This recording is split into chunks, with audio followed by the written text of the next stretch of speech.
do people find you on social media? It's called Sleeping with a Stranger, and they can find me at jessicazimmerman.com, and that's got, all the different social handles and stuff. Whoa, whoa, whoa, whoa. Sleeping with a stranger? Let's go into more details. Yes, yes. It's called Sleeping with a Stranger. It's a very real, raw, honest story about what happens when the compass is lost and how to find yourself. It is the story of my husband's and my journey it was 6 weeks after I gave birth to my twin newborn boys.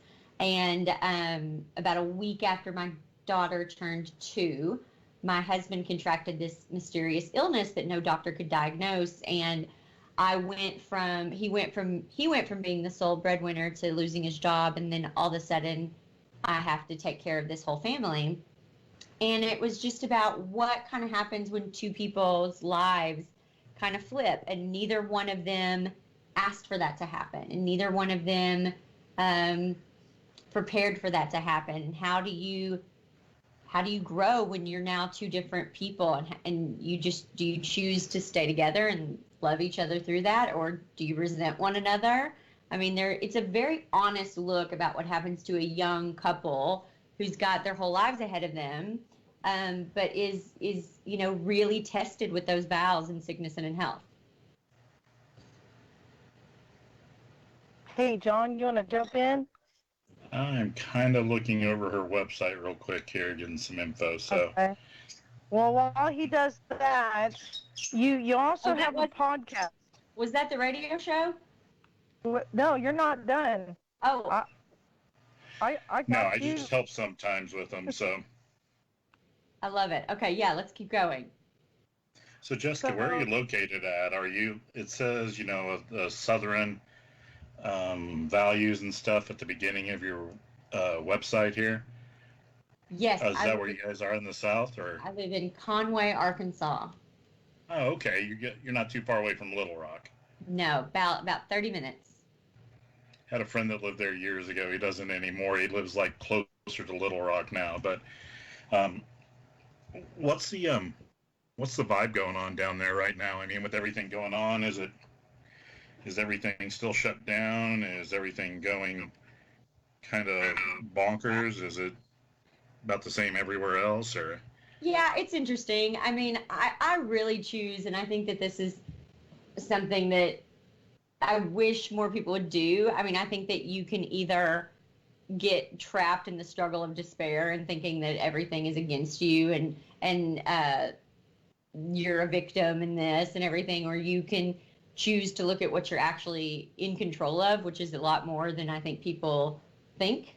I think that, I mean, to answer your question here, I think that the businesses that are allowed to be open are open. Everyone has to wear a mask, all of that.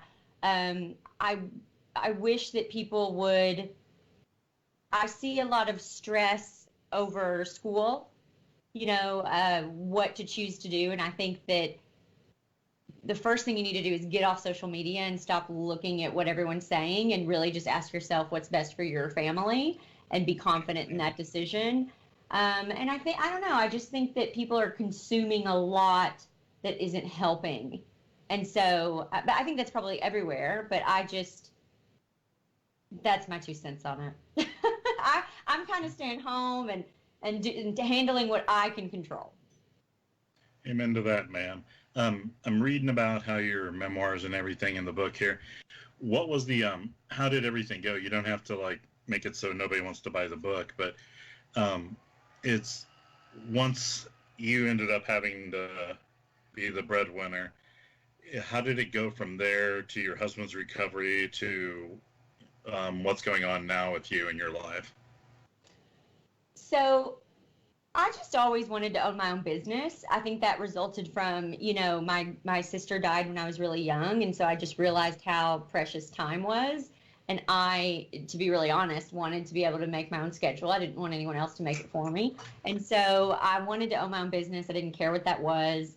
But my business before my husband got sick was kind of like a hobby business, even though I worked really hard. I didn't bring home a dime. I didn't know really the foundation of business. And it wasn't really until he got sick that I had to really take that seriously. And when I did, I started to kind of discover who I was always meant to be, and that I actually am very business minded, and that I am very capable of, making the money for our family and taking care of us financially.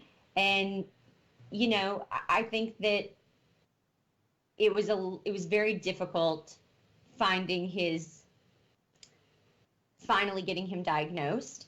And what happens when you've had a physical illness for 2 years and is when you finally get that in order, there's a mental thing that comes, because now your brain finally can catch up.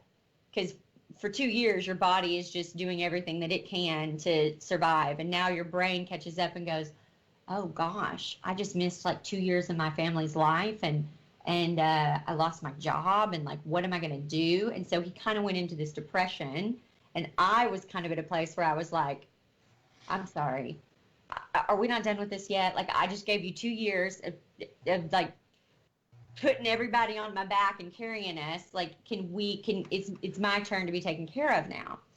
And that wasn't it. I mean, we were not done with his kind of illness journey. And part of the thing that I learned through the process is that I kind of robbed him of his own journey because I tried so hard to do everything myself.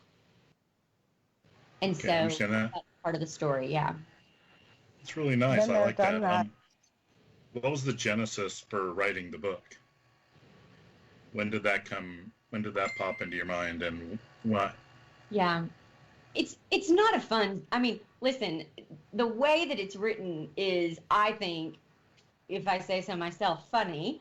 And I think that, the people who have read it have said that it's so relatable, and they see themselves in it. I mean, you can enter in any marital struggle into what we had as, the illness. But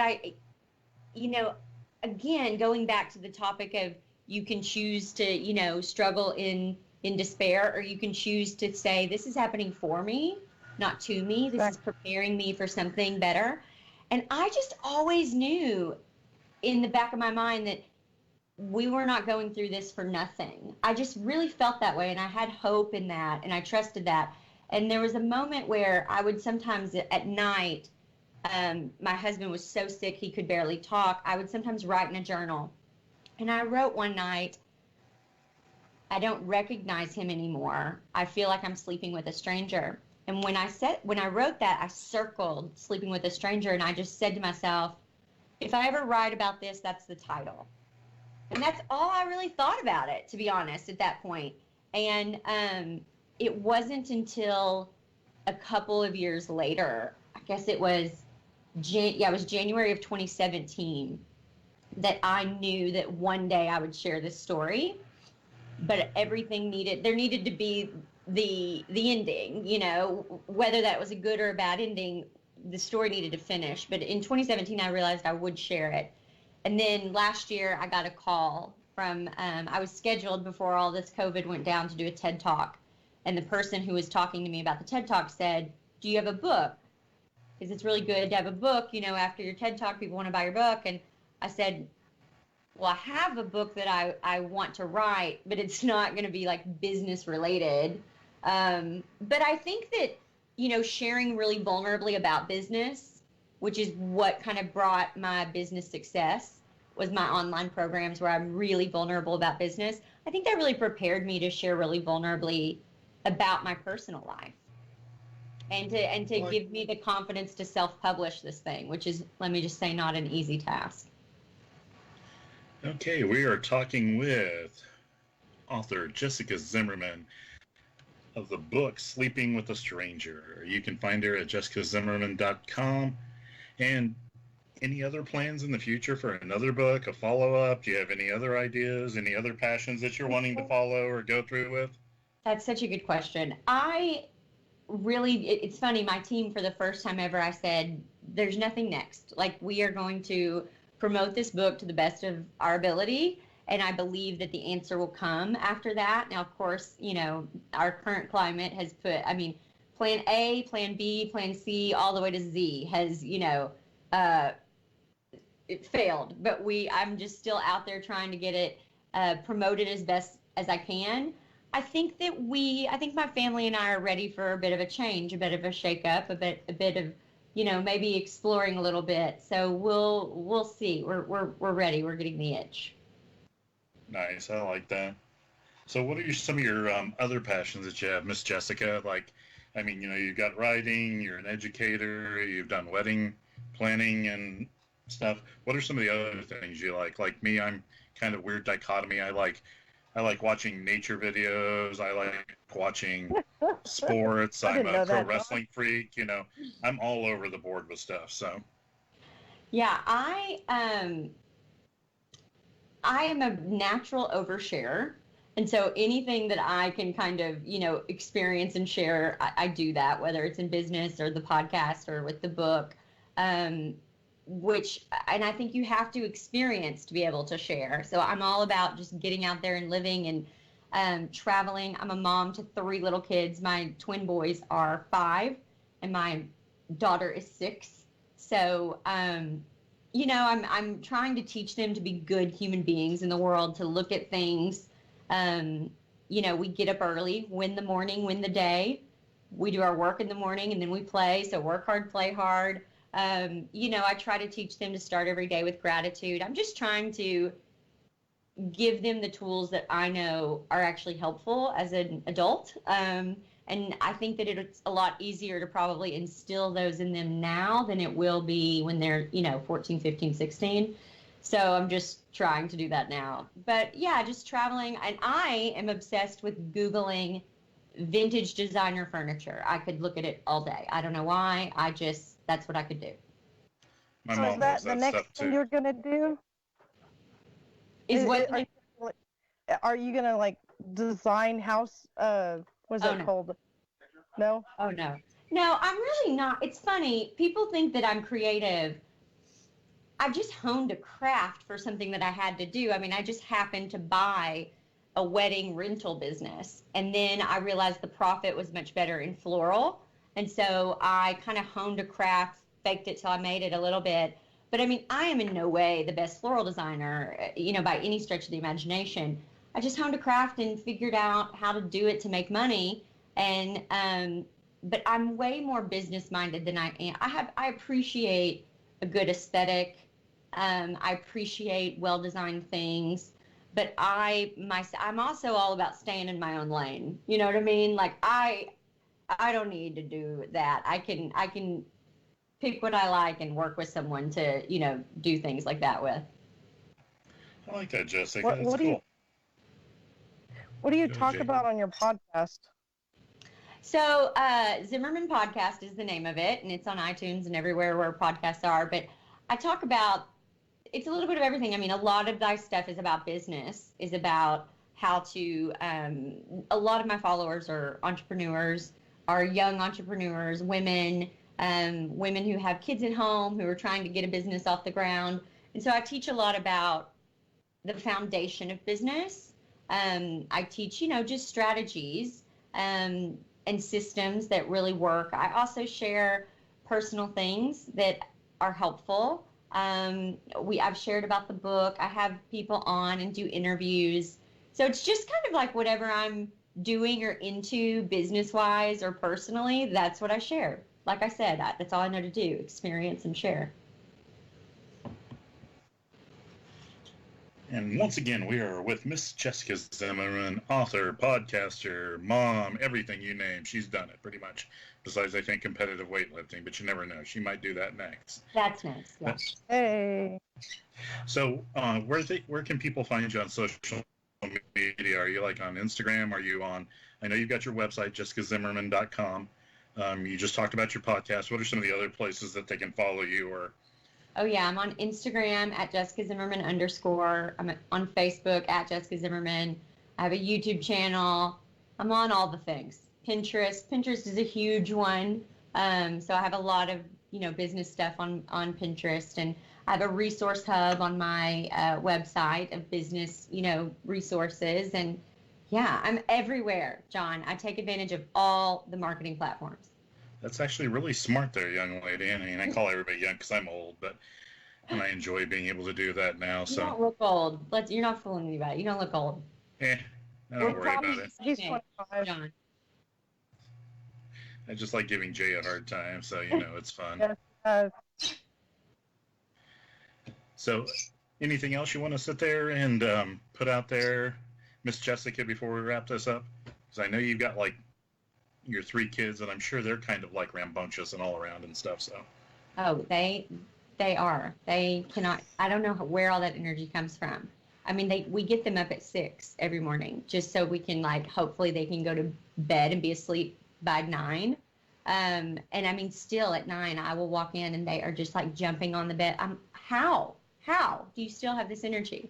But yeah, just I hope that anyone who reads Sleeping with a Stranger, I really think that it's a cry for women who have are dealing with their trauma, any trauma that they've had in the past, and also who want to write their own script rather than read off the script that society gives us. I talk about it in the beginning of the book, how I believe that when we're born, we kind of have these scripts that are given to us by society, and it's this is what's expected of you, and this is how you're supposed to behave, and this is how you're supposed to say things. And I think when I was forced to kind of take care of my family, and I, kind of for the first time am really the leader, it really helped me to see oh, this is I feel way more comfortable in this role. This is actually who I was meant to be, because that other person didn't feel right. And so I think that there's a lot of women out there who and men who deal with, my husband did it as well. He read from a script for a long time. And we've decided to write our own and to support each other doing that. And I think that also, if you've ever carried a child, you will find this book hilarious. There are some good pregnancy, birthing stories in here. Really funny. So I don't know. I think that it's a good read. I think it's a easy read in the sense that most people read it in a day or 2. So Sweet. I'm Cool. definitely Well, I need to guess read we'll it. wrap this up here real quick. And Miss Jessica, you just was such a charming young lady and so fun to have on. Yes. And we hope that you keep doing everything you're doing so we can have you back on in the near future, man. thank you. Thanks for having me. This was fun. Oh, it was a great time. You're a very good guest. Thank you. Thank you. And we'll be back soon with the Sunday radio program on the Jiggy Jaguar Network. Great. Thank y'all so much.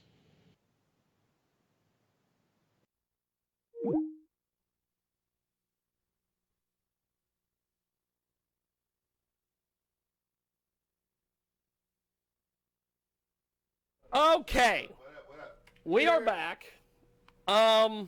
Here's what we're going to do for this next segment, since we are live here in studio. We're going to have Ohso interview Izreal about his music. And then we're going to go to Skype again, and then we're going to come back, and I'm going to have Izreal interview Ohso. And then we're going to go to Skype. And then we're going to come back, and all of us are going to interview Voya. So this is how this whole thing, this craziness is going to work today. So I'm going to turn this over to Ohso. Sir, do you have your mic somewhere? Is it on? Yes, sir. I'm on. There we are. Izreal, are you good to go, bro? I can't hear him. I'm pretty sure I'm good. There we are. Yeah. Okay. Well, here's what we're going to do. This next segment, we're going to let Ohso interview Izreal about just how great you are. I mean, scientifically speaking, I don't know if it's measurable, but phonetically, grammatically, we can talk about it. You guys hear me? Yeah. Yes, we've got you. We've got you. I got audio. I got video. We're good. So One time I tried to be normal for a day, and I just realized I was like, I suck at this shit. I should just be great all the time, man. Yeah. So I never. Yeah. I felt that. I didn't like it. I was like, this normal I shit tried for being normal. normal people. Like, You're good. Did your battery die on it? Oh, your glasses. Oh, we can't. Okay. Hey, that's cool. I just, well, Izreal, first of all, before we get started, tell these guys how we find you and everything. yeah, man. Here. The easiest way is to Google me, right? Because I'm Googleable. Okay, Googleable. I'm Googleable. That's a new word. Listen, you know what I'm talking It's about? crazy though, because you need that. Because sometimes people try to get on your helmet, and you be like, Google me. You dig what I'm saying? The first one pop up. Okay. You dig? You know what I mean? So Google IZ316, and you'll learn a lot more about me. If you want really in-depth information, then visit iz-316.com. That's the website. You'll find music. You'll find content about me. You'll find merch. Definitely support. Go buy the merch, man. You know, as independent artists, we fund everything ourselves. So when you buy those hats, those shirts, you know what I'm saying? It's more than just buying a shirt. You really literally tapping into the movement. You know what I mean? And so yeah.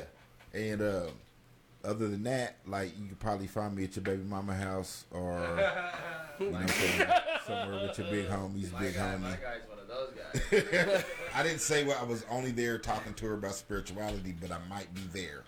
That's all I'm saying. It smell like eggs and bacon. You know what's shaking. I love it. What's up, everybody? It's your boy, Mr. Ohso, Streets Radio host from San Diego. You know how we rocking in. Shout out to back Diego. in Kansas. Yes, sir. Hey, man, we finna have a great show today. I got my boy in the building. What up? I heard Mr. 316. He was just talking. We will get some more out of him here. Absolutely. I know he in a good mood because he came in here with the slides on. You did. It's the Sabbath. It's the Sabbath. On a Sunday, on a Sunday we slide. You feel me? On a Sunday we slide. So I was like, Yeah. I almost did that. Boy, was Toes like, out and I told, everything. Hey, didn't I say that? I said, I'm about to go to an interview with some. He's like, bro, you're not Some gonna slides go and girl some like shorts. that. I said, nah, bro. Yeah, bro, I am. He's like, bro, come on, bro. I'm like, all right, I got you. I'll put some Vans on. Man, Put I ain't some other Hollywood. slip-ons on. You know, I ain't Hollywood at all. Nah, no. How you living today? How's the day going for you? Man, I'm great. It's been a minute since I been back with Jig, man, and you know. How did that Yes. happen? Hold on, because every time Jig has crazy stories. Got crazy stories. You know, I even have a crazy story that I can't legally tell on the air. That's damn See, we already incriminated.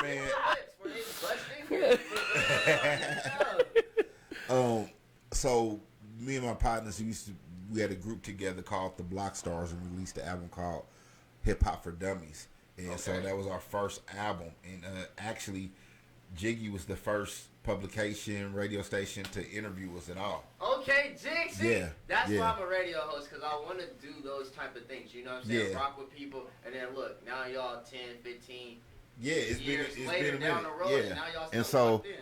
so he interviewed us, and you know, of course, because I'm so fucking great, when we did the interview, like the numbers went stupid. You know what I mean? It was like, hey, Great combo. No, I tell him all the time, I'm like, yo, you find stars. Yeah. You know what I'm saying?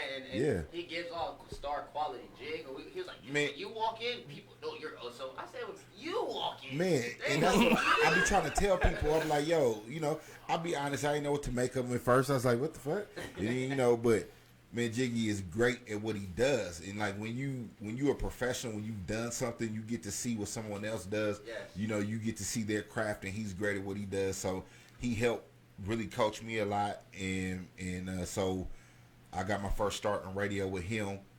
We did a few different shows in different places. We've did had some TV interesting shows. times. Yeah, That's lit. TV shows together.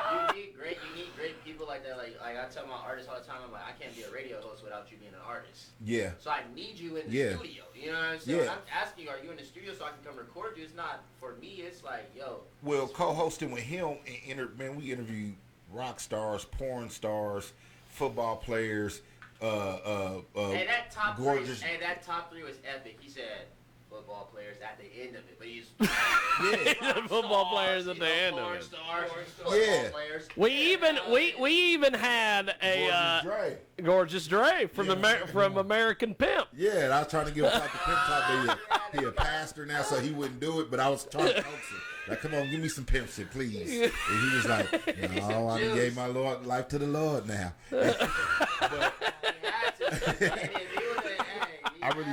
I really try to study the game, and so as I was interviewing the other artists, I realized what made for a good interview and what didn't. Because you may have an artist who's great at making music, but then when you ask them a question, it's like, yeah, because, yeah, like, so what inspired the song? I was just smoking, and, Shorty just came to me. Like, yeah, okay, that's great. And then they say some, like, super, cocky shit that don't even halfway make sense. Yo, I'm the best ever, I went double wood last year, What double wood? My grandmother loved me. That is your greatest. That's probably one of your best lines. Is I went double wood. I killed the last Tupperware party. You know what I'm saying? Let's go bananas. And then then you meet. Then I met Tech Nine through Jiggy, and so we interviewed him. Man, Tech was super cool, and he's such a humble, down to earth guy. Great so guy.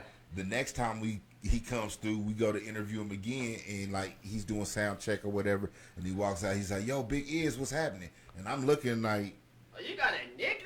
You know what I'm saying? I'm over here. You know what I'm saying? I'm trying to post the video. You feel me? I'm still talking. I'm like, the nickname. Oh, Hey, I'm that same name too. So I'm like, yo, I was just surprised he remembered me. You know what I mean? And he was like, "Man, cut it out, man. Don't be like that." And that was a real humbling experience for me, because I'm like, yo, this is the #1 independent artist in the world right now, legitimately. You know what I'm saying? And here he is, humble as hell. And then this guy I'm at the studio with last night who, sold 2 CDs at the Piggly Wiggly, acting like he Hove or something. You know what I mean? And I was like, yo, I can't That's stand awesome. this shit. You know what I mean? Like, He's at the Piggly Wiggly, like it's over. yeah, and it just kills me. And so, that just taught me, man, to be humble, man, and be great. And then, like, the other thing is that I wasn't a big fan of Tech's music. You know what I mean? When I interviewed him, when I interviewed him, I told him, I heard an interview that he did on, it was either Hood Hype or Two Dope Boys podcast, one of those two. But he started talking about his upbringing and, his mother and his stepfather. And then when you see like an artist's human side, it changes how you feel about their artwork. You know what I mean? Because then all of a sudden it makes sense. And so it made me less critical of other artists. And I just started learning about things like target marketing. And when you learn those things, you realize there really ain't no such thing as a whack artist. It's whether you can find your target market or not. And when you find your own lane, it's like damn near magical. You know what I'm saying? You know what I mean? It's like finding your own strain that you like. Everybody like, I like to smoke weed, but I like a particular strain. When you find that strain, this is for me. I like cookies. I'm a cookies guy. You're a cookies guy. Brittany tried to get me to do a pot cookie when we were in Vegas. You should have. And I'm like, I told her, I said, I've never been high. I've never been drunk. So if this is going to happen, we have to make sure there's nothing going on the day before or the day after, because who knows what's going to happen. It's weed. What is it, Brian? What the fuck you think? So I'm terribly scared on what might happen. I gotta help you out, Jay. It's an edible. It's an edible. Don't ever call it a pot, brownie, whatever you. I was gonna get to that. I mean, you're too I am the original unhip white guy. Yeah, I need you to do that. Don't walk up to nobody and say that ever in life. Get an edible. They invited Jiggy to school to talk to the kids. He was like, "Don't do the reefers. Don't do the reefers or Just say no. If someone offers you drugs, you run and you tell. Like, you know what I mean? Jiggy dared to be different. But then he'd be like, "Don't smoke this joint." But here, look at this poor mag. Don't use the drugs. Yeah. Go to your room and check out this new magazine. And we did this new interview with this new. And here's Izreal's latest single. on top. As I'm all about promoting my guys.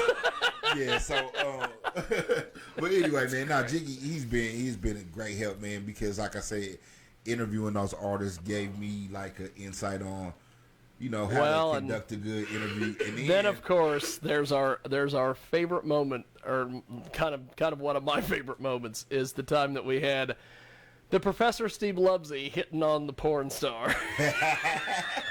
who was a tranny, and he didn't care. Right.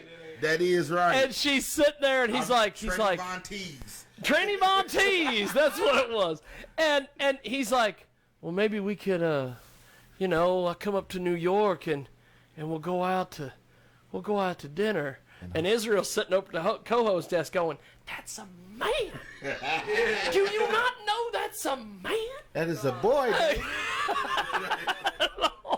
Yeah, man, we had fun, but it taught me a lot of important stuff, man, too. Like, thanks to Jig, I got like a lot of exposure here in Hutch, Salina, McPherson. You hogging those CDs at the state fair. You're the only one that's ever went to the state fair and walked away with money. Yo, I went, what, 2-3 days? Support. Like, that's why I moved back, honestly, because that just shows big support, especially if you're doing something and like people can get behind it. Right. You'll get a lot of support in the Midwest. Especially just out of the small town where my boy kind of blew up. My boy is in a small town that just had 2 colleges, and like you said, the colleges were more than the city sometimes. Shout out to all that energy that they bring. Yeah. You know what I'm saying? It didn't matter. Well, Izreal, before we go to our next, before we throw it across the pond, as they say, how do we find you online and everything? Man, please visit me at IZ316, IZ-316.com. I'm at IZ_316 on IG. Man, please go buy some merch. New album, Melanin Sons, is coming soon. The new single, Top Down, featuring Brianna Marin, playing on like 30, 40 stations across the nation, man. Hey, just keep supporting me, man.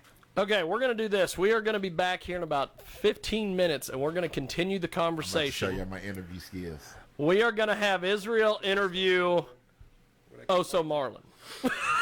So, we are going to go across the pond to Jay Birdwells and John Mosier and Cassie Kisses, who is a porn star. Shocking on this show, I know.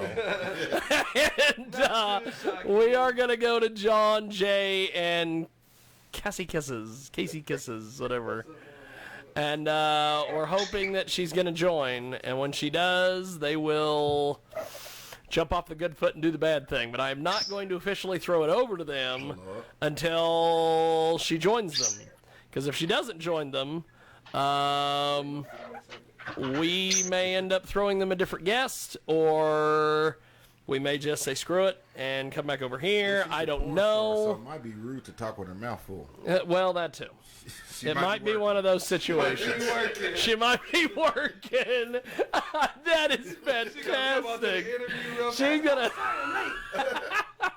John.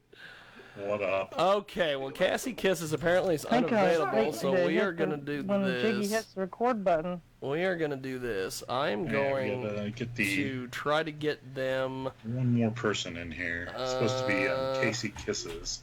Let's see if we can get transsexual her. Porn star. We're going to see if we can get them going. You know, we just talked about Tranny Von Teese. Like, they best. We just, I'm a very good actress. They don't know, well, I think, what they're getting into. And what's great is they can't hear anything we're saying. So, I don't think they know what they're getting into. So we'll see what happens. My Biden's taken. So we'll see what happens over there. I am gonna see if I can find Jenny Sushi, who ironically is an Asian sports anchor. Your name is your destiny. Meet Jenny Sushi. I don't know. Okay, let's see here. Let's find Caitlin Strokes, maybe? We'll throw her in there, maybe?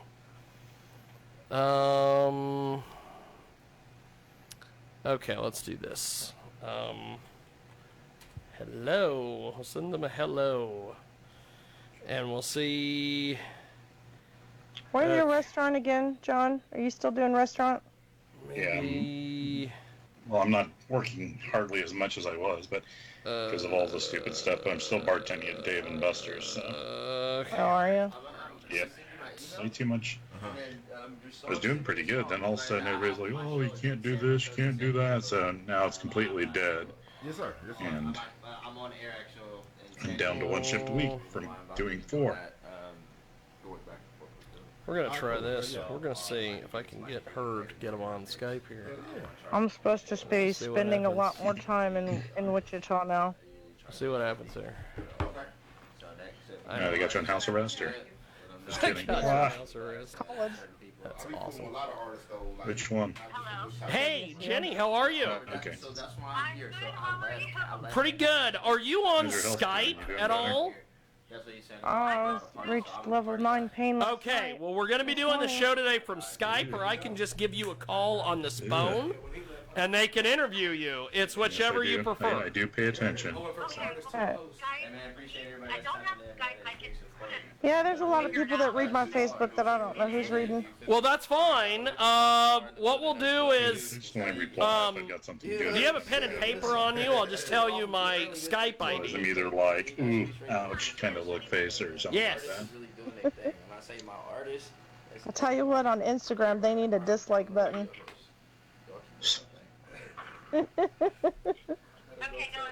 Okay, it is Jiggy dot Jaguar. College starts up August 19th, so I was hoping to UAR. do restaurant reviews or whatever. Yeah, it's basically Jiggy.Jaguar.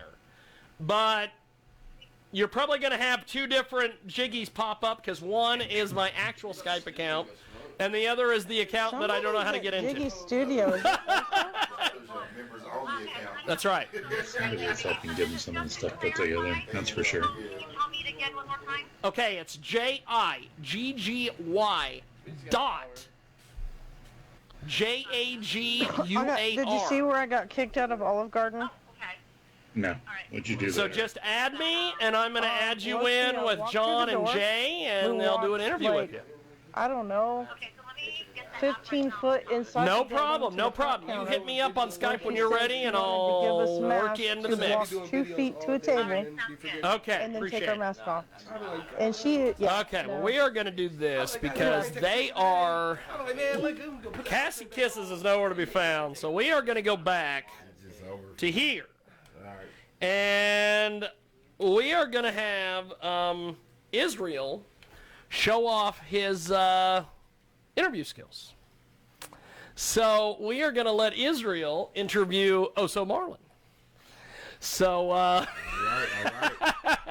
we're going to have one co-host interview the other co-host. Since Ohso interviewed you, it's only fair you get to interview him. So first, tell us. I walk in today, and you said one city that we both have in common. What city is that? 619 in the building, San Diego. What's happening, baby? Hey, what's happening in San Diego? Shout out to all my family out there, man. My aunties, my cousins, you know what I'm saying? Yes, sir. You know My what you're doing. cousins, baby daddies, mamas, uncles, people, you know what I'm saying? Everybody. So, how's it being back in Kansas? It feels good. I've been back for like 2 weeks now. Actually, this is this is really 2 weeks right now on this Sunday. So 2 weeks? yeah, I've been back for 2 weeks. Got walked back in with the city. Had to come see Right. Jig. As soon as I tapped back into Kansas, I was, I'm back. I told him before I even came out here, I'm like, I'm back on 11. Yeah. Jiggy's that guy. I don't know if you know, he used to be a porn star by the name of Jiggly, but he dropped the L. And so he just You know, So since you back, there have been rumors. That's how rumors get started. so I'm gonna ask you. We're gonna do a real quick survey, real quick, right? Got you. So would you say, since you've been back in Hutch, would you say 3 to 4 times, 7 to 9 times, or 11 or more times has someone looked at you like they want to call you the N-word? I mean, it's Hutch. It's crazy. It's crazy. Well, It's crazy. I'll tell you, it is Hutchinson, Kansas. Nah, it's crazy. Don't drop that in, as they say. No, I get a lot of people where I go. So honestly, I There's a really story haven't behind had that. anybody like look at me like that. And the time, I be in my own world. Right. I'm either thinking of a song, I'm listening to something, I'm like, oh, I gotta go do this dance. You know what I'm saying? So I don't really look into. I'm not gonna be looking in your eyeballs. Like, Right, you know right. I just had to, I see if you's on guard or not. Oh yeah, you know what I'm saying? We always on guard. I've got my P's and Q's, but it's like I'm not. Are you looking at me? You know what I'm saying? What was? And I mean, I have caught people looking at me. I'm the type of person like. If People look at me all the time, mainly hot chicks. Yeah, I mean like. Well, you are Izreal. I worked with Bang, so I worked around them all the time. So it's right. okay. You feel me? Now my girl won't let me look back, but they look at me. Okay. It's a scientific thing. That's awesome. She won't let you look I can back. tell you like what type of shoes she had on. Like she had on some Jordans or some pumps, but that's it. You gotta get all your views off of angles. You gotta ping it off the mirror, off the car mirror, then off the glass, so you can see the whole body. I'm like, man, you got some nice ankle. They lotion so well. All right, what was the last song that you heard for the first time that made you put it on repeat? What song? There's a couple. Actually, because stuff always dropping all the time. I mean, it was that bop. You was like, yo, now run that back. I think it's the Kid Lowry. His album just dropped. Is it Kid Lowry, something like that. But his song Stay, something like that. That's Stay. funny. Jay hit me up the other day and wanted to meet that guy. Her daughter is obsessed with this Kid Lowry guy. Yeah, he's really cool. He's a good artist. You know what I'm saying? He was on the come up already, anyways. But right. I've been rocking him for a minute. I got like SoundCloud songs from way back in the day. Okay. But yeah, he just took off, and he actually dropped it on this album. He dropped a song. I think it's something like "Stay" or something like that. Okay. Like that. But that's a song that I rock with. He rocked with Juice WRLD a lot too. I fuck with Juice WRLD heavy, like super heavy. So. You know, I be trying not to show my age, but Juice WRLD depresses me. Whoa, why? I don't know. Because I'm from a different era. I'm from a different era. You know what I mean? I respect it artistically. I get it, but it's sad to me. Like, I guess I never. Him voicing himself, but it's like. It's like every time I listen to it. It's real for some people. Like, okay, I don't want to. This is. Yeah, young boy just did his last night. He was like, I'm crying for my daddy. I need his help. Like, bro's really telling you about something. No, that ain't the problem. That ain't the problem. I guess mine be like that emo shit, cause like. It's respectful. My emo. I mean, I'm from he encourages like cutting himself and shit like that. Yeah, like come on, cut that shit out, man. I mean, I ain't saying shit like that. He talking about ODing on the drugs all the time. Yeah, and see, I can't get with that, bro. Right back to NBA young boy. I'm trying to tell you. But I'm saying though, like, we don't want to. Keep going. We're gonna. We don't want to. Like, we don't want to admit it, but like. I'm just from a different era. I may look this young, but I'm not. You know what I mean? So, from my point of view, like, listen, I came up during Snoop and era, you know, Snoop, Dre, that type of era where, you know, we call bitches hoes. I mean, you know, it was like a term of endearment, though. Like, hey, bitch. Like, but you know, I've caught myself saying that exact same. You know what I mean? Like, I have your voice in the back of my head saying, "Oh, it's a term of endearment." Like, you know, like, you know, hey, there it is. Bitch, like, you know, how's your day, ho? Like, you know what I'm saying? How's your day, I love you. Yeah, but like, beautiful. To me, this is just from my era. To me, that type of music sounds like the guy who was lame and couldn't get no chicks.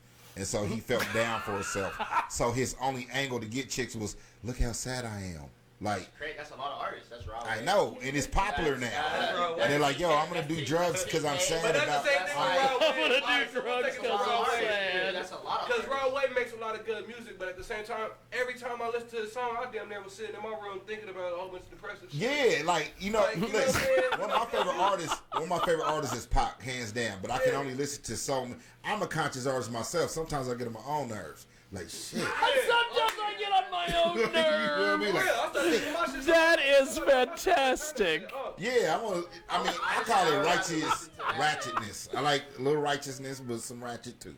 That's fantastic. You call it what? Righteous ratchetness. You know what I mean? Righteous ratchetness. Go to work but still twerk. Just as long as you ain't my girl. Okay, yeah. I like that. Everybody else's girl, just not mine. Angle you're coming from with it. No, I'm just saying. I mean, I respect it artistically. I'm just saying from my own preference. But from a music, like, I hear it though. I hear it, but I hear what you're saying. Like from a music business side, I would target all the guys who never got girls at school. Like, hey, this is a song for you, buddy. You remember that time you finally built up the nerves and she still shot you down? Yeah. I don't know how that feels, but I know you do. Yeah. And this is your song, so you and your buddies can paint your nails black and sit over in the corner during lunch. And do that. It's its own lane. I feel like it's its own lane of music, you know. And in today's society, every lane is its own lane. There's just not no hip hop or rap anymore. It just shows more creativity. Even in country, it's not just country music. You got black artists that are actually wanting to be seen as like, I'm a black country artist. Yeah. You got country artists that are rapping Bluntry. in country. You know what I'm saying? What? It's bluntry music. Bluntry music. Black country music. Oh my God, because it's clever. You know what I'm saying? Like your quick name. Everybody in the room is like, formulas, okay. Chemistry formulas. He made names from. It was like chloride, fluorine, tremendous. Well, here's what we're gonna do. We're gonna go to John and Jay and this Jenny Sushi chick, and they're gonna do their thing, and then we're gonna come back and we're gonna have Izreal and Ohso interview Voya. So this should be fun. Mr. Hudstar, he's a man. That's what's and also why we are she's like an Asian sportscaster. Meet Asian sportscaster Jenny Sushi. But we are going to do that.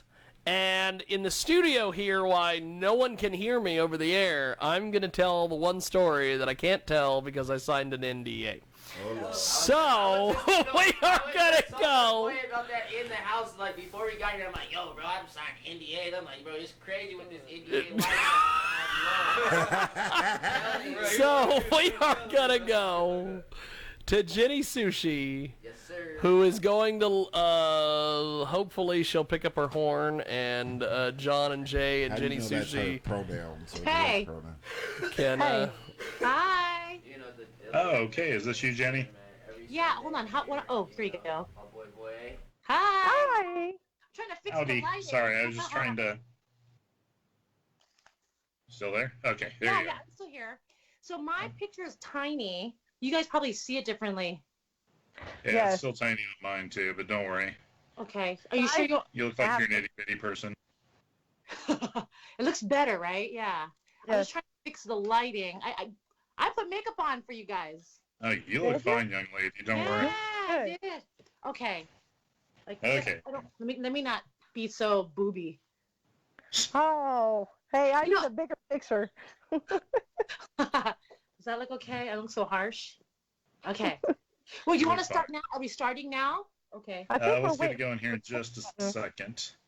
Thank you so much for having me. And like, it was crazy, the back and forth, but we're here now. I can imagine. Okay, anytime, Jiggy. Sorry, we're waiting on him to get there. No problem. So can I get your own name? So what is your name, Miss? I am Jaybird Wells. JaeByrd Wells. You can Google me anywhere. So how do you want me to call you? You can call me Jay. Okay, Jay. That's easy. Jay. I don't want to be like, I don't know. I just want to be rude. Jaybird. Okay, cool. Sorry, Jay's a silly person.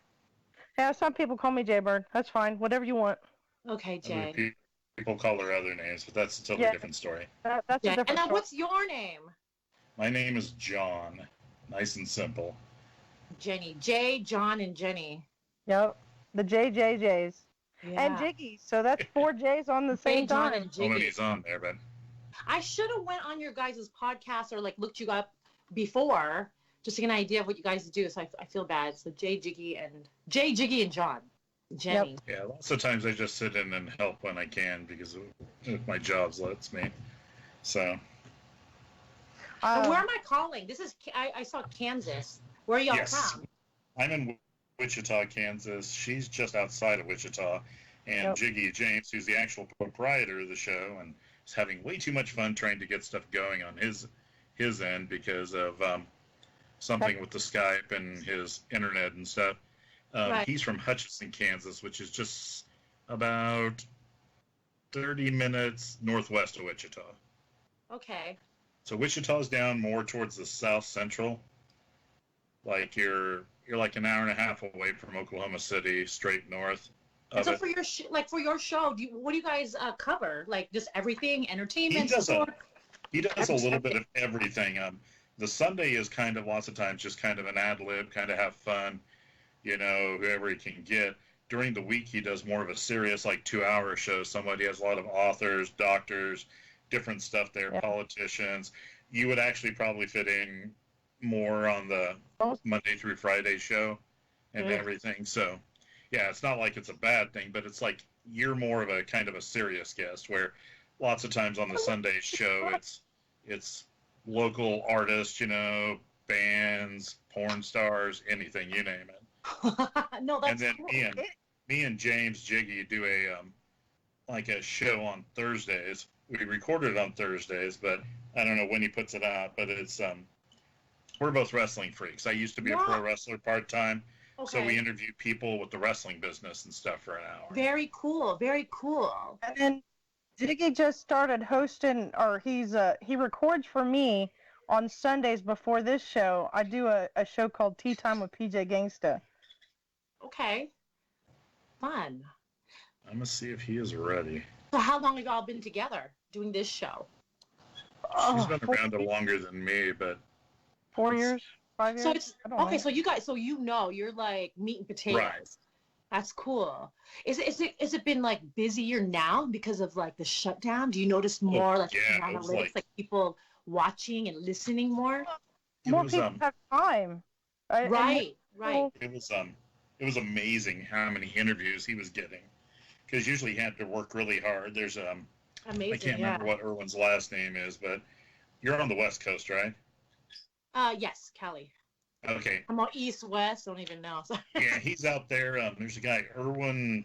God, I can't remember if it's Zucker or something like that, but he's wrote some books. He does a lot of booking of talents and stuff for interviews and stuff. And he finds Jiggy a lot of these. So nice. I may have the last name wrong, but he's real super nice older guy like that. And I mean, he's hilarious because I helped interview him once on the show. So cool. I am trying to figure out if he is going to start. Yeah, I'm gonna. I'll look up your guys' podcast and I'll follow. So I'll do. Yeah, he's actually got an app. It's called the Jiggy Jaguar Show. So yeah. And then I'll look you all up too, Jiggy Jag. Why not? If you do find me on Facebook, yes, I do personally maintain all 7 of those accounts you find. So Jay Bird, and then John, how can I find you? Like, I'll just follow your podcast and give, I don't know. Yeah, pretty much. I'm getting ready to try to do a thing on and your IGs too. Let me know so I can kind of tag you. Maybe I should just take a picture of this. Can I take a picture? Oh yeah. We are live. We're recording now? We are. That's it. Okay, welcome to the Sunday program on the Jiggy Jaguar Network. Right now, we've got a wonderful young lady. And do you want to go, is it Jenny Sushi or Sush, or not trying to be a smart aleck? Sushi, okay. Yeah. Yeah, I finally found a little bit of something on you. I was looking for you on the internet all over. Then I found you under your actual last name, and I'm not going to say that because you don't want that. That's good. I'm not going to say anything. Yeah. Well, I mean, you could look it up and see it, but I just rather if someone really wants to find me, then they'll find it. But yeah, it's just So Jenny Sushi, because sushi chef, yeah. She gets it because, like, I have a personal life, and that's my Selena Kai life, and this is my Catwoman life. So she gets it. Yeah, you get a lot of people that have a lot of time on their hands, or get a little perturbed or wound up from something you said, and then they look you up, and they, the whole cyberbullying and the stalking happens. Yeah, but they really wanted, they could find it, but that's the reason I was asking you. So. Yeah. So where do you find your stuff? Okay, so Jenny with the Y, Sushi with an E, and if you just, Instagram, it's Jenny Sushi, Twitter, Facebook page, and then on my Roku TV, the channel, You can just search the Jenny Sushi Show or Jenny Sushi. Again, with Jenny with a Y, Sushi with an E. Now, how do you find your book? What's the name of your book? Oh, it's okay. So no, not a book. It's a actual a magazine cookbook, and yeah. So I have a show on the Roku channel. It's going to be on Amazon Fire soon, and it's just me jibber jabbering with celebrities, artists, athletes, influencers, entrepreneurs, and we just kind of interview, and I show them how to make sushi, and that's all the episodes from that, and recipes are going into the cookbook magazine. I love that. That's kind of like, and it's just like, so with these people that I find for the show,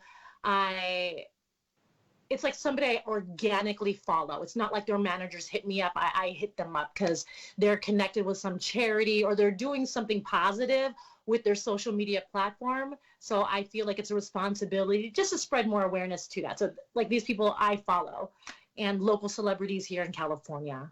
We make a sushi roll. I put the recipe on the cookbook and like an article, and then whatever charity they're connected to. Now there's a photo floating around Facebook about a sushi pizza. Do you know anything about that? Sushi pizza? Yeah. No, I've seen a sushi cake, which I think is weird. And I've seen a sushi burrito, but I haven't seen a sushi pizza. So is it like actual dough, pizza dough, and then raw slices of pizza or sushi, or is it just rice with sashimi slices? I saw the seaweed on the bottom for the crust, and then the rice, and then the different vegetables, and Okay, so it's like a tostada. Like, you know how the tacos are folded, so now it's like an open, like a tostada with the beans. Yeah.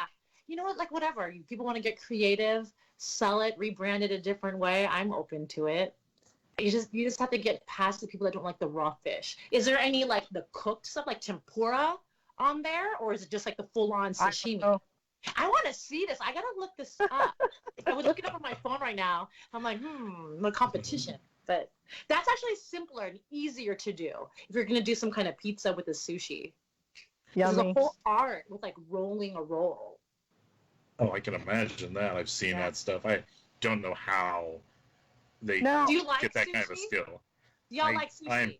I am not a sushi person at all. But I like sushi. I don't hate it. I'm just not into it. I like sushi, but there's certain raw fish that I'm not allowed to eat, so I have to be careful. Okay, so Jay, yes. What restaurant would you go to where you live in Kansas? Because I mean, I don't know how that would work with like the fish being I don't know. Are you guys by the ocean? No, I don't think so, right? No, right in the middle of the U.S. Okay. Every big city in Kansas has some kind of a sushi restaurant. It's big. And plus, you know what, with sushi, especially when it's Americanized, it's a fusion. You can have whatever you want in a sushi roll. And it doesn't have to be raw fish. You can over here, there's like a chicken teriyaki roll. If you like chicken teriyaki, they put it with avocado, cucumber, roll it up, and on the top put some sauce. So it's whatever you want. Sushi actually means rice, vinegared rice. Really? It doesn't mean raw fish. Really? Yeah, and if you don't, like you said, John, if you don't like raw fish, you can have like a chicken teriyaki roll. See, what's funny is it's not so much the fish part of it. It's like a lot of places use like avocado and stuff, and I'm just not into avocado. It's not that I hate it. It's just I find it very bland. It's maybe it's the texture that you don't like. Well, that's with cucumbers. I cannot eat cucumbers to save my life because the texture just, ugh. You know. It's okay, what do you like? Do you like? See, now I'm weird. I like stuff like I can't eat it like I used to, but I used to love stuff like boiled cabbage, sauerkraut, different stuff like that. It's like I love rice and different things with it, but it's just more like there's certain things that I'm just not that. It's flavor. It's not that it's bad. And I mean, I've got some weird food allergies too, so nothing like super serious where I'd like go like and keel over, but. It's like if I eat raw berries or something, I get like a kind of, a little closing of the throat. It's not bad, but you can feel the spasms from it. So. Oh my God, have you been like that all your life? It's weird. I guess I had a bunch of food allergies as a baby. And then as I, about age 2, all my food allergies went away. And then about my third year of college, all my food allergies kicked right back in. So yeah, your body changes. Yeah. What I found out about some of those allergies is that you're missing certain enzymes. Well, I'm just saying it was like it went from nothing to back to it. It's like I can't do raw berries. I can't do certain cheeses. I've got a slight lactose intolerance. It's not complete, but I am lactose sensitive. I remember a couple years ago, someone brought over some eggnog. It was so good, so tasty, and all of a sudden my stomach, it felt like a balloon was just blowing up in my stomach. So I'm not lactose intolerant, it's lactose sensitive, and I take pills from Costco. Like it's like Lactaid, and I'll take 3 or 4 pills before I eat something. That has dairy in it. Try to get the lactose free, because most people that are bothered by it, they're bothered by the milk sugars. You get rid of that part of it, and it doesn't get you as bad. That's basically, people say they're allergic, but you're not allergic to lactose. It's a intolerance. Yeah. But if you look and see, like some people like to get like almond milk and stuff like that, but it's so rich. But if you sit there and just find at the store, it'll have lactose free, and you can find it. It's actual milk, but they've got rid of the lactose, which is what most people have the problems with. Right. Lactaid is a good milk in the morning. I'll do a little bit of that, and I use my little agitator, or like that little thing that froths up the milk. I put it in my coffee. I know. See, from what I've researched is that there's actually certain cows that causes lactose intolerance. We own a cow called Dexter, and it doesn't have the enzyme that causes lactose intolerance in humans. So the cow, Dexter himself doesn't have. Right.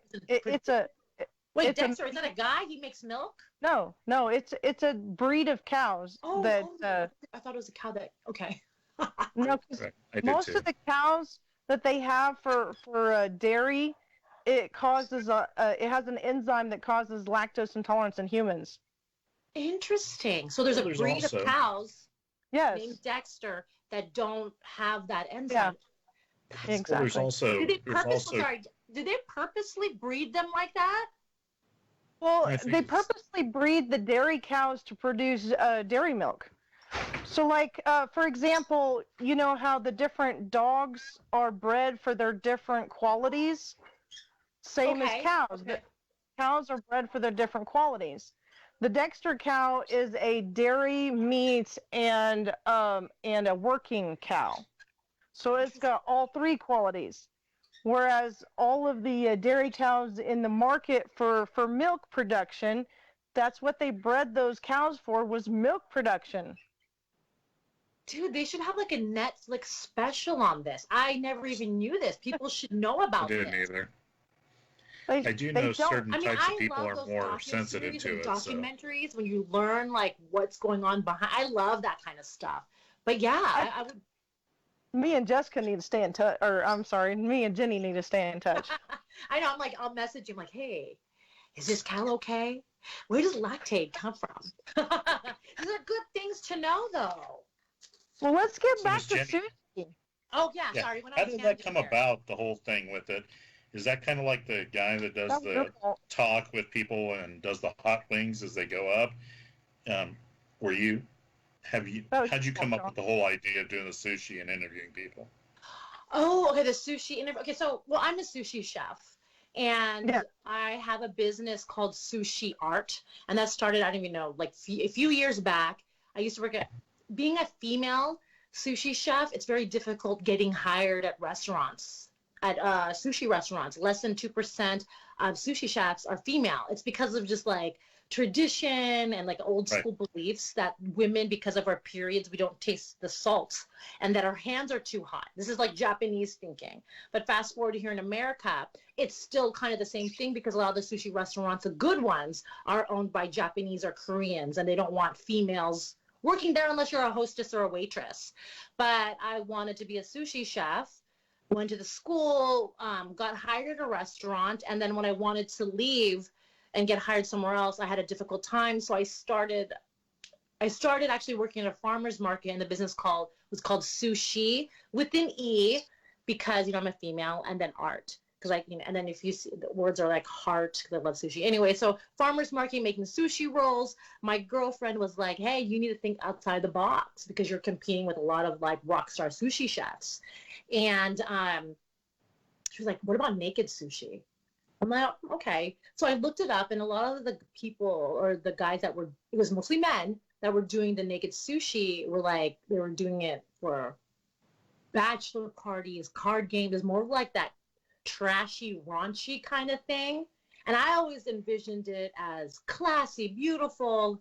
So I put that on the, not on the menu, but put that on the stuff that we had offered. And that actually kind of made me popular. And that's how sushi art really got, you know, more eyes on it. And I was doing a lot of red carpet events. I did the Golden Globes, celebrity parties. And that's how I became kind of, you know, like, oh, this is the girl that would do the sushi.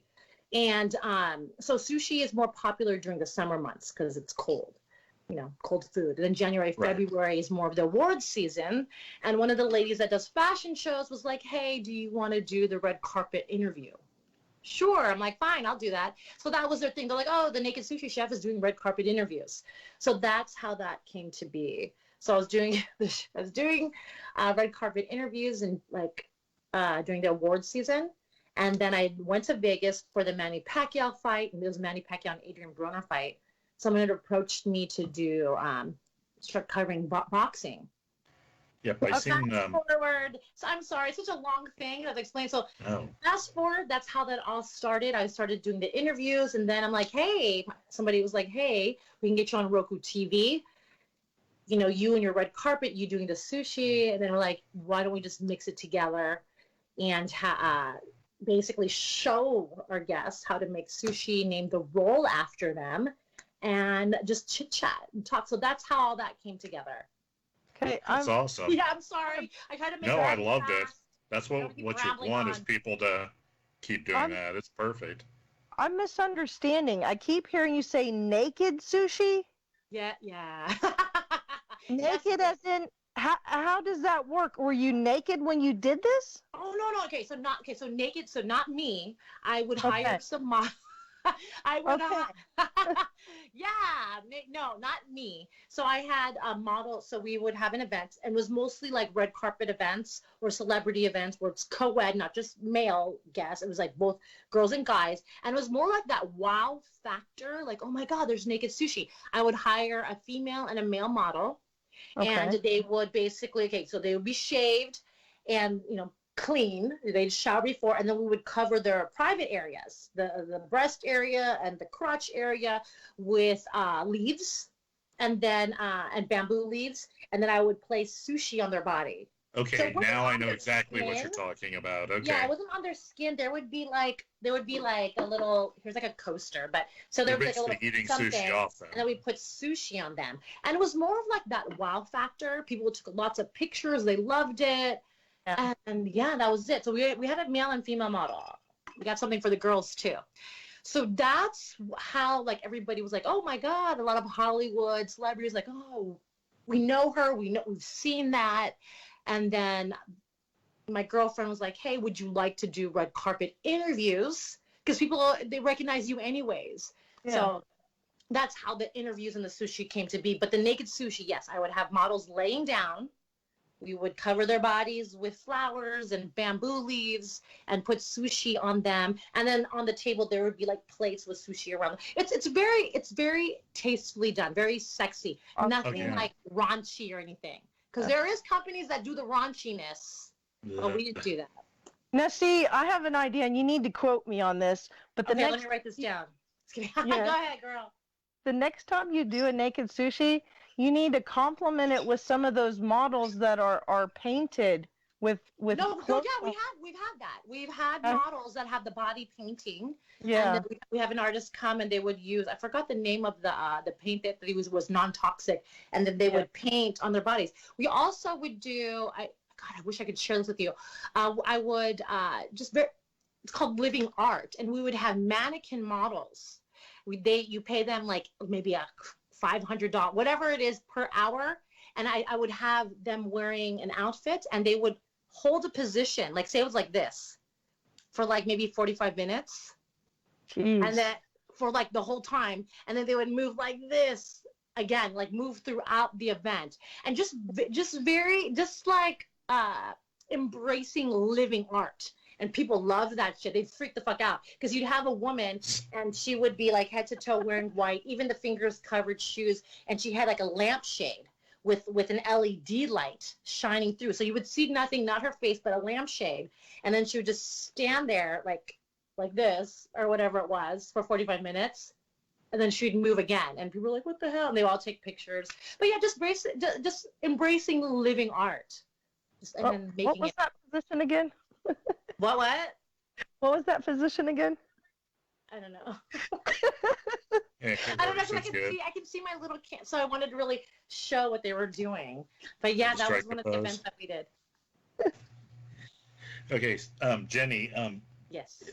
I find it amazing that you are a sushi chef because usually you don't see anybody your age, as in that's more of it because you're younger. Most of the sushi chefs are much older. Like that, you've really got to work to get into it. It's one of those things where you almost like apprentice for years and stuff and things. So, I mean, that's the part of it that I was amazed. Not that you are one, but that at your age. Yeah, I feel so. This is the thing. That's like the whole old school whatever. Yeah, old school. And that's like that sushi is like that Edo style sushi where you have a piece of fish over rice and they use soy sauce. They use soy sauce that's been brewed for so many years and from the nuns in the mountains. Or that's like the Japanese style. But we're in America and most of Americans don't just want to eat a slice of fish over rice and soy sauce with wasabi. They want the different textures. They want the different rolls. Like one of the popular places here is like Sushi on Fire, and they have all these different type of rolls where there's like asparagus, carrots, sauce, all these different things. They don't teach that in Japan. They teach that here in America, and it's just being here. American version? Yes, it is, because when you go to Japan, I was just there last year, you're not going to go there and ask them for a California roll or a volcano roll or a Vegas roll. None of that exists. To put tempura flakes or shrimp tempura in a roll in Japan, no. No, you just don't do it. It's kind of like Kansas barbecue. Take it, put ketchup on it, put it with some rice and soy sauce, with some asparagus. I put it in a roll. You're like, dude, you're murdering it. That's how you would think, right? And that's how they would think in Japan.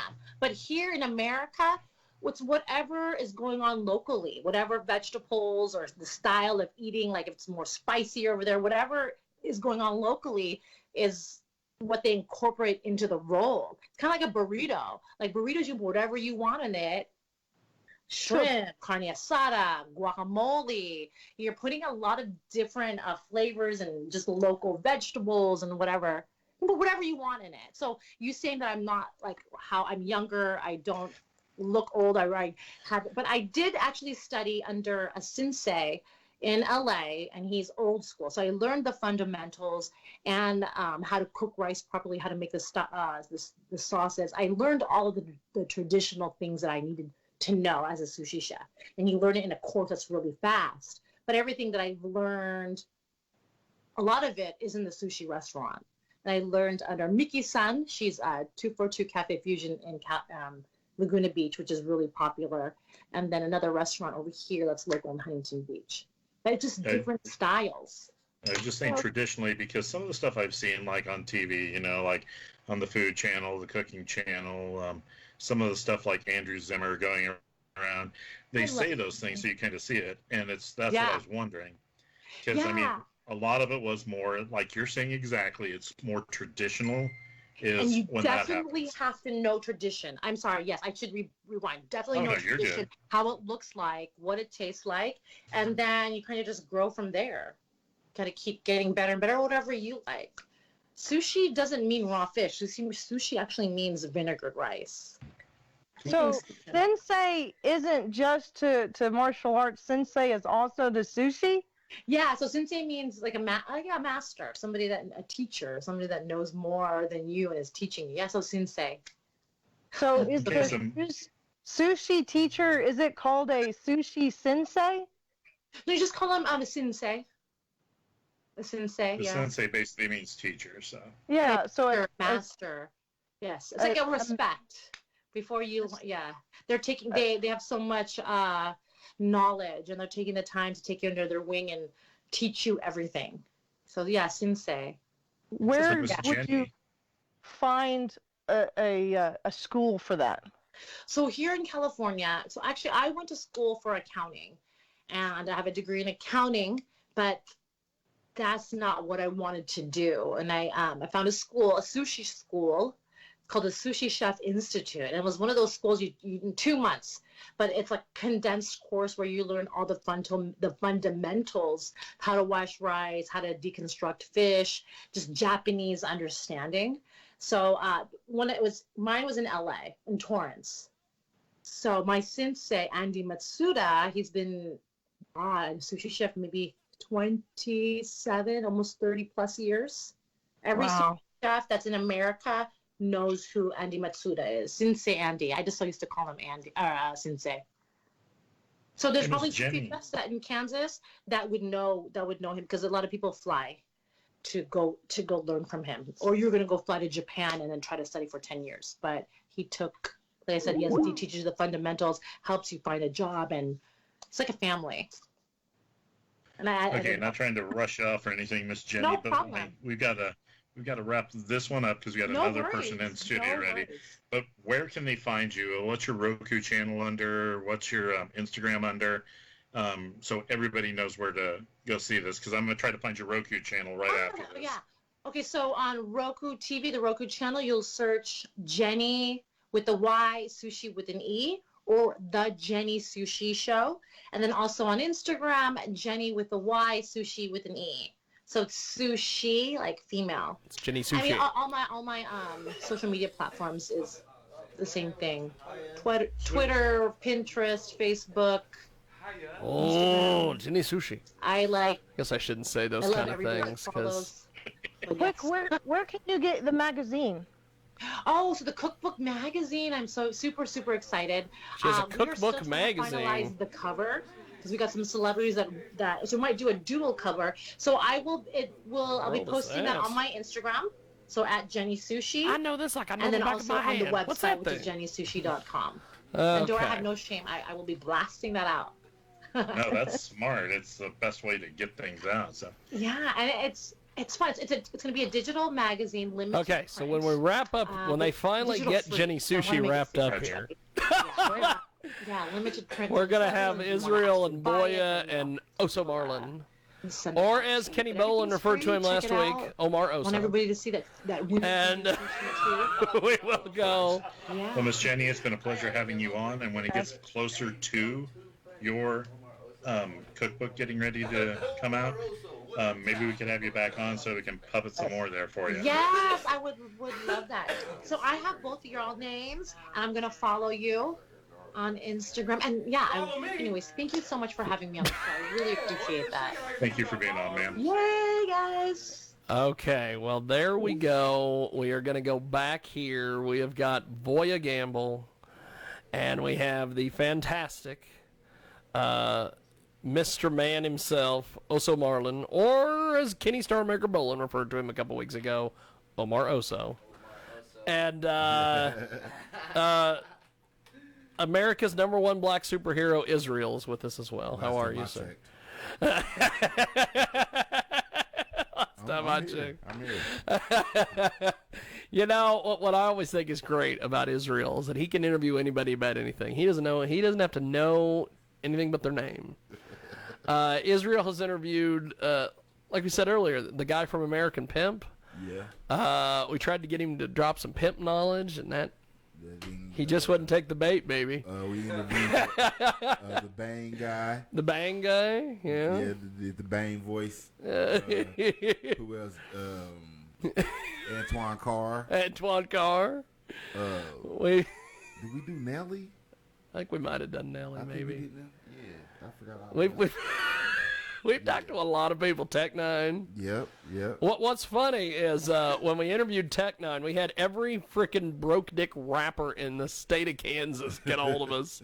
They're like, "Dog, can I get you my demo?" And Izreal tells him, I can't be showing up to meet Tech Nine with a bag full of CDs and look like some white trash Santa. And he shut them all down. Yeah, I got hated on for that too.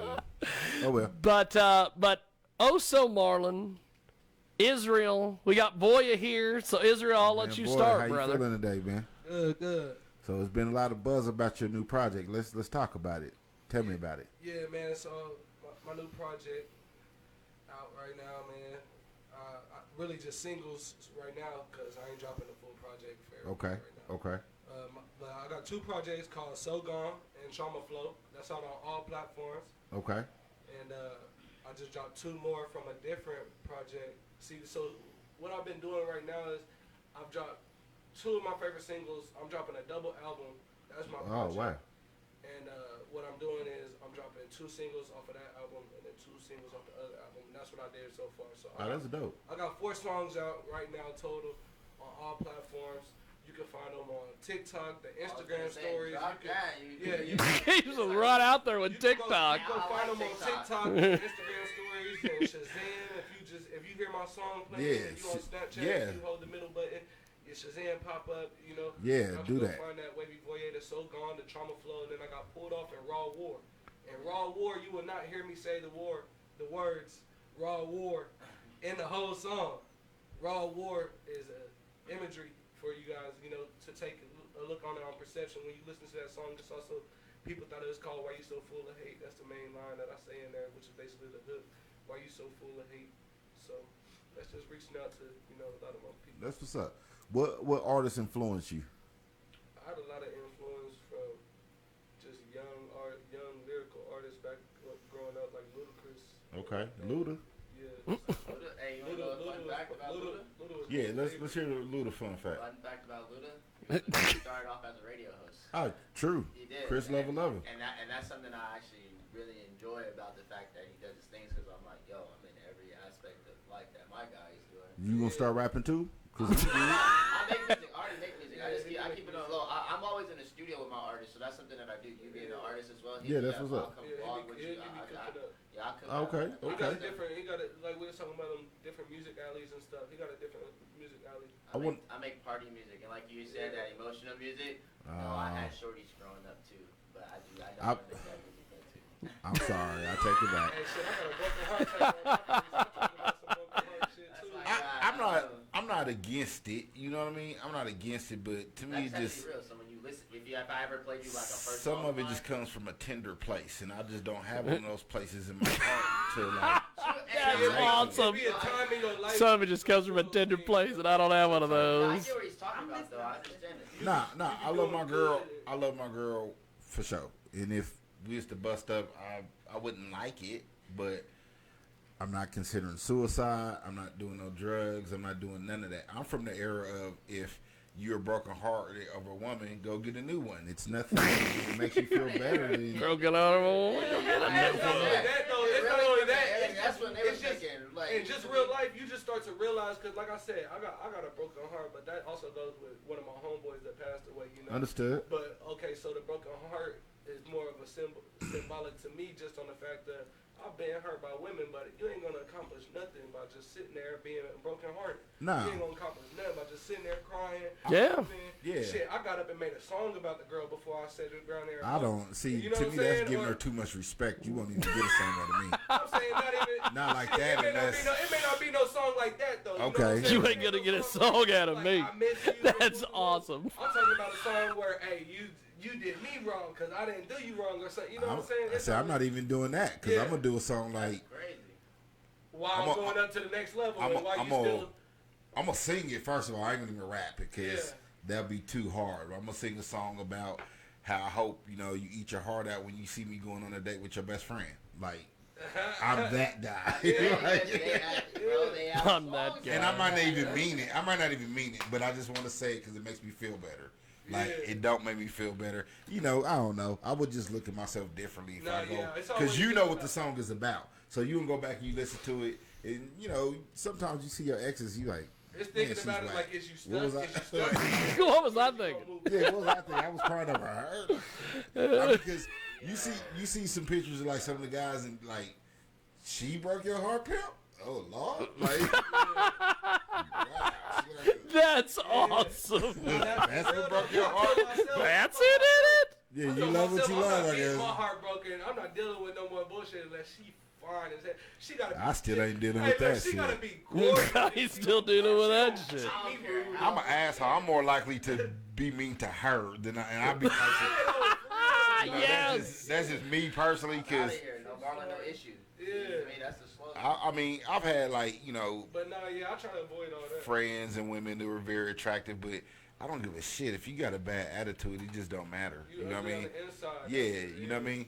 I it don't mean, matter about how pretty you are. I'm honest though because of, it's some girls that are big and I'm not attracted to that. So let's be honest about that too, baby. I mean, Oh, yeah, I like dick shorties. You feel me? I mean, yeah, you could be. You I have a. feel like there's always room for potential. So if I feel like, you know what I'm saying, she's right in that area, I feel like shit. If I shape her to be right, she got the potential. You know, I you can dig. bring a I lot just, out of a I person. just personally. You can bring great out of a person. Well, I personally misunderstood the value of the friend zone. Like men, we get put in the friend zone, but you put a woman in the friend zone too. It's actually kind of fun. It feels It's good. hella fun. You feel good to you, like you know what I'm saying. Oh, I did that. Like, you know what I'm saying. Because Like, I done had some bad ones where I'm just like, she too bad. I wouldn't want to break her heart. I don't want to hurt her. I don't want to be the one to do it. So come here, sister. Friend. You hear me? hey, Yeah, hey, sis. Yeah, Yeah. you make somebody sis, they Hey, hey, kill him, man. But no, that's just on a respect thing too. It's just because when you do that though, that's where you said I'm with you on like I don't get the friend zone because that's kind of just like the talking stage. That's just giving you time to really get to know somebody and love them or get to know them for who they actually are instead of just judging them off of their looks and going to just quickly fuck Well, them. I mean, and then they change over a year. yeah, because I talk shit mainly just because I'm a toxic male who lives in a toxic masculinity world. Like, that's why I talk shit. I'm shallow.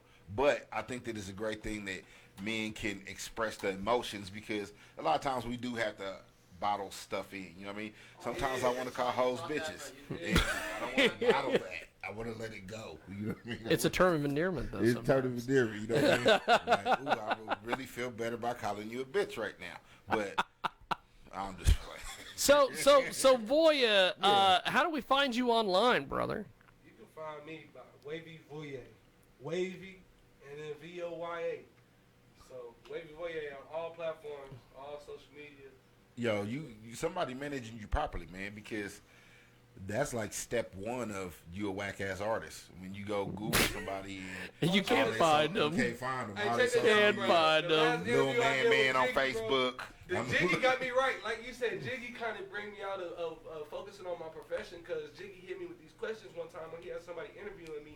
And he hit me with questions like, where can we find you on Instagram? And I say, my Instagram is, it wasn't the same as my Facebook. Yeah. My Facebook is this, and my Twitter is this, and that's too hard, you know what I I'm try saying? to tell artists, I like- fixed it to where all of my shit is the same thing.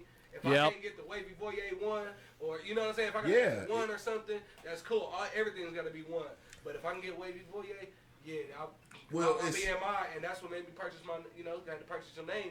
And then See? now I should be able to find no other Wavy Voya. You got a professional in the Yeah. building, man. Somebody coach you, Wavy man. Voya, Somebody we got coach you, problems. man. I Something, need- you I doing need something to right, know. man. Because I tell artists, like, as an artist myself, of course they're not at my caliber, Your name's but Brand. other artists. When you like doing a performance, you're up and coming artist. Like the first thing people gonna do in the club. Just want to know how to find you. Well, yeah, but then the second thing they gonna do is forget who the hell you are because they Yeah. drinking and they done heard 30 other songs. You know what I mean? So if you ain't doing a good job, like I seen this guy perform, he had a good performance, but he never once told the crowd who he was. That's fantastic. You know, me and Izreal have interviewed, and Ross used to just laugh his head off when we used to say this, but the That's drunk okay. black rappers on Sunday, they would call in. We'd be like we'd be interviewing you right now. And I'd be like, hey, what's your Facebook? And then the phone rings. And Israel's like, oh, pick it up. So guy calls in and he goes, Izreal, that's the guy. He goes, who's this? And he'd be like, Dog, you know who it is. I got the mixtape on the way, brother. Like And that. Izreal's like, what's the mixtape? You know what it is. And then he would hang up. It's coming. It's the hottest.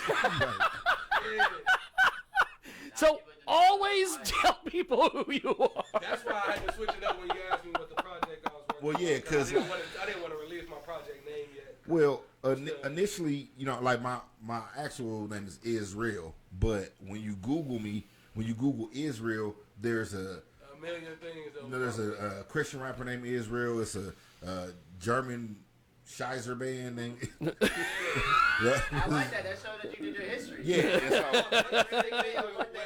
Yeah, German so, sizer man. And so every time somebody would, and it's a big like Hawaiian dude who sings his ukulele. You know what I mean? He sings Israel. Somewhere Over the Rainbow. That's like his big popular song. So, you know, people will be like, yo, I was trying to look for you and I kept finding him. So I was like, he hot, son. Hawaiian ukuleles is what's popping in the hood. You gotta get one. Gotta Get get it iced one. out though with gold strings. In like California and stuff like that, a lot of people walk around with this planet. That's the island. That's like the island. Yeah, and That's why I had to get rid of. I kind of added the Wavy part because I was got Voya. You know what I'm saying? Yeah. But there's that Voya insurance. Yeah, that's Voya insurance. That's awesome. I like that squirrel though. That squirrel, that orange squirrel is hard. He made out of money. Because my name is Voya, and then they like, I go to the parties and girls be like Voya. No, it ain't Voya, but it's Hey, really what Voya. was insurance? Hey, they was He Bro, sells play out that shit though. insurance. Play out. Voya. Hey, I'll make a track with that. So I said Wavy Voya. You know, I added the Wavy. Yeah. And it made it a lot easier Yeah, for that's- people to find it. So Right. That's so, fantastic. Google IZ316, Yeah. just me, you know, just I come Yeah. up. So that's dope, man. Type in Wavy Voya on Google. You don't have it'll Googleable. He's Googleable. Googleable. I'm Googleable. If You y'all- did? If y'all haven't been watching the show, I am Googleable. See, that's important. It is important. Because some people you're not Googleable. Well, we are gonna do this. We are gonna throw it back across the pond to John and Jay, and they're gonna interview KJAG's Mike Lewis, who is in Seattle with all the peaceful protests, as Michael likes Lord. to say. And but what we're gonna do here is we are gonna continue to interview Voya, but we are gonna do it on Facebook. On the KJAG Radio Facebook page. Yeah. So we are going to have Izreal and Ohso continue here for the next Well, 15 before we minutes. go, So I just want to remind you guys Go. to go visit me at www.iz-316.com. Go check out some merch. Support me. I got a new album coming out. T-shirts, hats, and the likings. the Likings. IZ316, baby. IZ316. Thanks for having me, Jay. And so we are going to go back over here while they do their thing. We're going to do our thing, and I'm sure Ohso's going to do something with Instagram or TikTok or something. I don't know. He seems to do that kind of stuff. Hello, Howdy, is this Michael? this is my. I gotta get my Pardon? Man, I appreciate meeting y'all. We're gonna tap in. Yes, sir. Whatever y'all need. I do my show. Did you say this is Michael? What time? Yes. Okay, I'm just waiting for him to get everything set up, sir. I apologize. California time. So I right now. So that's 9 hours. He's having all kinds of fun with his technical stuff there at the his little home studio. So make it super syndicated. me and another lady, Jae Wells, have been doing some kind of satellite interviews while he did some stuff at his studio. And I'm just waiting for him to get ready to hit record there. So He is getting ready to recording. set up. What? He has been recording this whole time. Hey, Jake, let's get I a big didn't know that. I can't see anything on this thing, so. You smart aleck you. Yeah, we always be on my man Jiggy. Every time I have a show, I'm I usually had it all set up so you could see it. So. bitches on Jiggy. Okay, well, we'll go in 3, 2, 1. Welcome back to the Sunday radio program on the Jiggy Jaguar Network.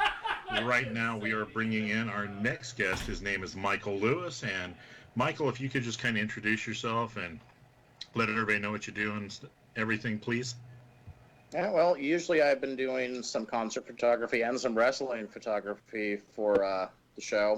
Of course, with COVID, that hasn't been going on. And as some know, I'm also based here in lovely Portland, Oregon, which is on fire. Oh, yeah.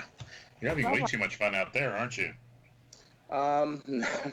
No, not really. This has been going on for almost 60 days at this point. Yeah, I was kind of being sarcastic there, so I Yeah, feel I sorry know. for y'all out there. So what's the climate like out there? I mean, as in, are people happy that they're sending troops in there to try to help, or are people? Is it a little mix of everything, or? I think it's a mix. I talk with more people that are actually, kind of happy that we do have feds in here trying to put a stop to things. Because if we kind of go through a breakdown when all these protests started. First night, the mayor of Portland sent out a very, very strongly worded tweet about how he was so upset about it. Next night, he told the media how, he was very disgusted by the people that would engage in this type of behavior. And now we're at almost 2 months, and is he still disgusted by it? Because it still seems to be going on. The only time he actually did anything is when the protesters went up to his neighborhood and tried to set up an autonomous zone. Oh, and we had the cops out there real quick to put an end to that. Yeah. In other words, he's the same as the Seattle mayor was. Exactly. He panders until it affects him. The thing is, they're putting your ideology above the job that you were voted in to do is a very, very dangerous game. Oh yeah, it's like that's what I've always wondered about it. Why it's like finally, the president and Mayor Lightfoot in Chicago talked to each other. She's like, "Oh yeah, okay, well here, bring him in so we can help it." Portland has a weird climate. It's a great place. I haven't been there in forever, but loved it when I went out there. I mean, you guys are the home of Voodoo Donuts, and that's one of the biggest things they're known for. You got the Trailblazers. And it's a great city, but there's a lot of people in politics that don't want to do what they're supposed to. That's true. And, of course, we've got people now that are complaining about, the feds are here, the feds, and they're just trying to protect property. I seem to remember an instance back in 2015, 2016 over in Eastern Washington when there were some right-wing militants that took over some federal property, and our governor, same governor we have now, well, we had the feds out there pretty quick to put an end to that. Oh, well yeah. If it involves something along those lines, they're real quick to boom, right there and right on it. If I remember right, there's different states that have different percentages for ownership by the feds. So I don't remember what it is where you're at. I don't know off the top of my head. Well, basically, they've only got so many people stationed there, per se, as in part of the federal structure.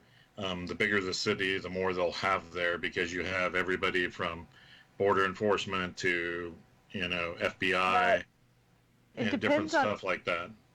How much they own. For example, like Yellowstone, most of the national parks are supposed to be federally owned.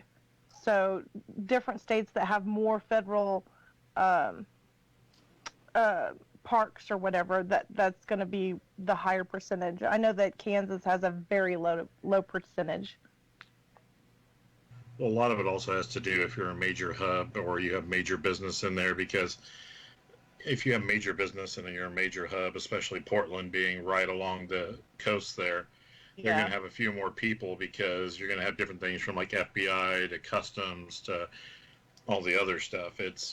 Hopefully it helps, and hopefully everything gets settled down, because it took basically a miracle to get Seattle's mayor to do anything to try to, get control of the city. And it's like, I feel sorry, and I mean, my heart goes out to the people in Portland who are going through all this. Yeah, but they've kind of lost control of Seattle again, because they were out there again last night. This time they were using explosives. Yeah. Jeez. I saw that. Basically what I see is you get people show up that think they're protesting. Now, first off, I don't know many protests that start at 10 or 11 at night. I mean, that's just me. I figured you'd want to be out there in the day when everybody can see you. But you get some people that are out there that, yeah, they're well-meaning. You get agitators mixed into the crowd. Somebody starts throwing things at the police. It's just like when you were in school and somebody threw something or did something in class. Right. And the teacher doesn't know who it is. Well, guess what? One person throws something in the crowd. The police don't know who it is. Hey, tear gas for everybody. Yep. Oh, yeah. They sit And there. then they turn around and like, look, we're peaceful protesters. Look what they're doing to us. That's so horrible. Well, what I hate is how they're portraying it as shock troops just running in there and grabbing people. It's kind of like, no, that's not how it's happening. These people have committed a crime against a, federal building or a federal officer or something. They're not like unmarked. I mean, maybe the vans are that they're using, but all of the people on it have police or whatever branch they're with right across their, vests and things. It's just amazing how the liberal media is trying to spin this, and you've got idiots like Nancy Pelosi talking about, they're stormtroopers. Anybody that sits there and associates that with stormtroopers should just be shot themselves, because that's a whole different story. None of this stuff has anything to do with Black Lives Matter. It's people overtaking it, like you said. Well, if they don't like the feds, here, and this continues, they're not going to like what the next step is after that. Oh, no kidding. It's like people are trying to sit there and do it in the right way, and then they are hoping that things settle down so they don't have to. So, well, know. Go ahead. Sorry, go ahead. I was just going to say, I want to know how come some of these statues and monuments haven't been scrubbed down. Well, because some of them have been completely torn down. You probably saw we had an elk statue that was in the middle of the city that one of the former mayors had donated. Well, it's my understanding, now apparently the elk was a member of the Confederacy during the Civil War. He had slaves, so we had to tear it down. An animal? Of course, now I'm being sarcastic. Yeah, I got it. Don't worry. Jay's a nice lady. She just doesn't catch it sometimes. No, her and I have talked before. I'm saying sweetheart of a person. Well, but I'm also seeing too, on social media, my friends that are here that want to have the blinders on and ignore everything, well, where are all those Second Amendment supporters to protect us from a tyrannical government? And I'm thinking, oh, do you mean all those people that for the last decade you have called racist and Nazis and fascists and vilified, the same ones that you mocked a couple months ago when they went out and they actually had guns, but they were protesting and wanting to go back to work or open their businesses back up. Right. Those Second Amendment supporters, well, the funny thing is, they're not coming to help you. No, they'll be coming to stop you. Yeah, I don't know if I go that far, but... I would. But you're a radical, Jay. You're a radical. I can tell. Look at her. Yeah, I'm sitting here petting my pussy. Okay, yeah, let's move on to something different now. I thought Jiggy did those type of interviews. He does. Jiggy's definitely different on that part, but that's usually the people with the porn industry and everything. So I know. But Michael, other than is there any hope or any light at the end of the tunnel? Looks like out there. Well, I saw who we've got running for mayor. So we have Wheeler, who's running for re-election. And there's only one person that's his opposition, which happens to be a Democrat socialist. So unless someone else steps up and, throws their hat in the ring, I'd say at least for 4 years, Portland's pretty much a lost cause. I feel sorry for it. I don't know about Portland, but here a few years back, right after Kansas made worldwide news when it came to conservative win, all of a sudden there was outside forces saying, hey, I'll pay for you to relocate. Now, a lot of the places that was paid to relocate is in the cities that voted in our Democrat governor. So how did that okay, so here a couple years back, you could find resources where somebody would relocate you, and they relocated people to these towns that voted in our Democrat governor. So did the same thing happen there where there was all of a sudden an increase of Democratic voters? I don't know. I know we've had a lot of people that have moved out of California and come up here. So we're done, huh? Yeah, I mean, Portland's always been a liberal hub to a point. Right. You know, with the artists and different people out there, and it's like I say, it's a beautiful place up until now because they're destroying it. But you're right. I mean, they do that. They'll sit there and they'll take people to predominantly conservative areas, try to move people there that are liberal thinkers to sit there and weaken the base. I just heard that on I forgot whose show it was the other night, but they do that on purpose. I mean, Kansas is a weird dichotomy. They almost always go as a Democrat for governor, but they do. If you look at it, almost always it's traditionally more Democrat, but they almost always vote Republican. Yeah. It's almost always a Republican state when it comes to the federal election, you know, for president and different things. A lot of the representatives are all Republicans. It's happened since the 70s that way. It seems weird, but I wasn't disagreeing. I was just shaking my head because it's okay. Well, I didn't know that. But Michael, the thing is, I've got friends on both sides of the aisle, and you know, there's some friends that I have that are liberal, but we may not agree on things, but you know, they're still my friends. I'm not gonna just stop being friends with somebody because they have a different opinion. And unfortunately, I see that going on a lot lately, where you don't think the same way as I do. Well, we can't be friends anymore, which I think is ridiculous. Oh, I've got lots of friends that kind of go along the liberal mantra, but they've also had lots of good ideas and lots of things that they've said and done that make a hell of a lot of sense. Just because it's not my style doesn't mean I don't think it's right or I don't think it'll work. But now, out there in Oregon, has the governor done anything to try to help step in, or? No. Okay, that's what I was wondering. I hadn't read as much about the governor like that, because I know the governor in Washington didn't do crap, and neither did the mayor there in Seattle. So no, but they've been pretty good about mandating things, with face masks and limiting sizes because of COVID, and threatening restaurants with fines and stuff. But protests are okay, just so we're on the same page here. No churches, no church gatherings, just protests and riots. Yeah. Only thing is, when you're going to get out and mandate things for COVID, okay, I get it. Yeah, it's something we need to, be, careful with at this point. But when you're going to allow protests to continue and not do anything to stop it, why should I take your other orders seriously? I mean, you can't even control a couple blocks with protesters, or quote protesters, because I'm all for people protesting. I am not out, I don't support people going out and destroying things, trying to cause problems with the police, setting things on fire, vandalism. In fact, I sent Jiggy a collection of photos that my daughter and I did right after the first night of this. Also a video that we put together after the first night, and then a video that we did after the 4th of July, where you can see her in there. She's crying because she's so upset. So, I'm sure he'll post those over on the Facebook page so people can go take a look at them. Oh, and don't forget, like, subscribe, all that. See, John doesn't know Ohso. Oh, we got a Patreon account. You can go donate money too. Just saying. In fact, there might be sponsors right now, which is nobody. All right.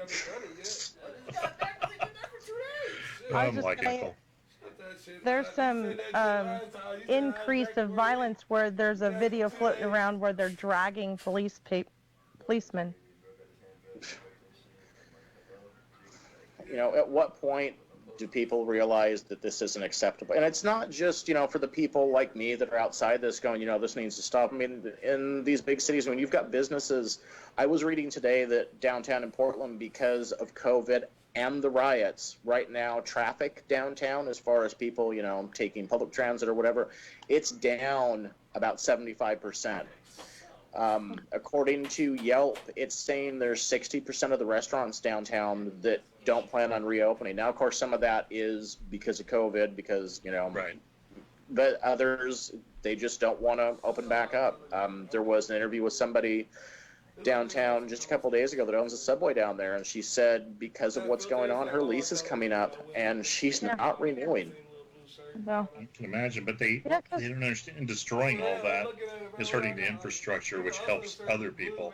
Right. Like, in the areas like in Minneapolis, they had a poor lady on that was they destroyed the only place she could go close to where she lived because she was on disability. She was an older lady, but she can't go there because they destroyed the store. Right. Well, I don't know if you saw right when this all happened down in Minneapolis, there was a restaurant owner. He used to be a firefighter. He was an immigrant here. I don't remember what country he was from in Africa. He had come over here, and his restaurant saved up the money, got it built, was ready to open. COVID. Yeah. And then in all of this going on, they completely destroyed his business. Right, and people sit there and talk about like, oh, that's the reason they got insurance. No. A lot of those people couldn't afford it. You know, they got insurance that they have to. And insurance only covers so much. Insurance. Right, that's what I'm saying. A lot of them didn't have the insurance to cover something like that. So. You know, and I'm sorry, but by saying lives matter, you should be worried about their way of feeding their families, and their businesses is part of their life. Right. Yeah, but those people don't care because they're thinking, it's like, I've seen people that are friends of mine, and they're like, well, you know, this, you know, well, I guess you have to. And I was like, oh, okay. Well, I go, next time something angers me, can you put your, you know, your address down so we can come destroy everything that you have? Because, I mean, you know, it's acceptable to you if somebody else loses their stuff, but it's like when they were talking about borders, I was telling them, I go, do you lock your doors at night? And they're like, well, yeah. And I go, good, shut the hell up then, because you don't know anything about the borders then. Well, It's like the reason you want the borders secured and strong, so you can know who's coming into your house. That's the reason you'll lock your door.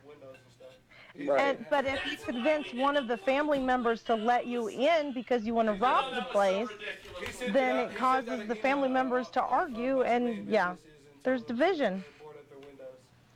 Right, but it's anybody that okays it is ridiculous on my point. But.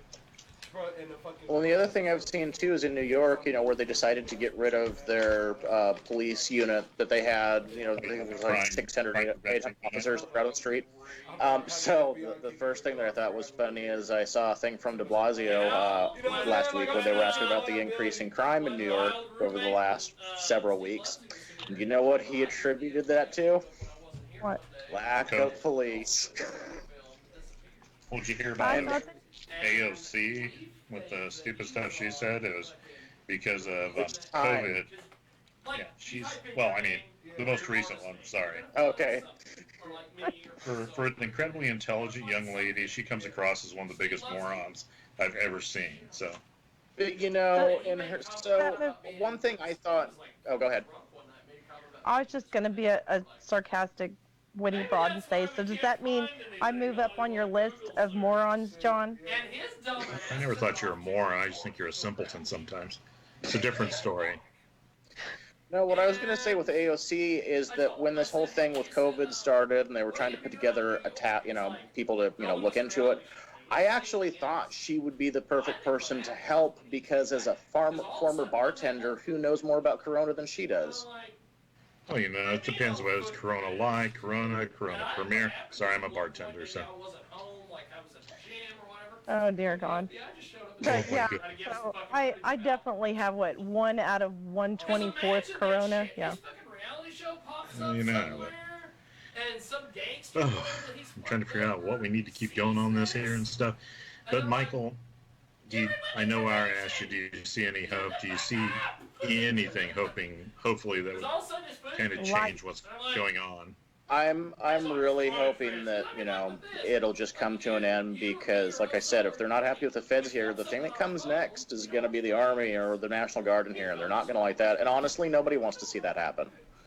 I'm just hoping it doesn't deteriorate like it did in the Chaz or the Chop Zone, where some poor kid loses his life and they don't let him in there to try to save him. So. Yeah, well, and my daughter is 8. She's, as I mentioned, she's upset about all this that's going on.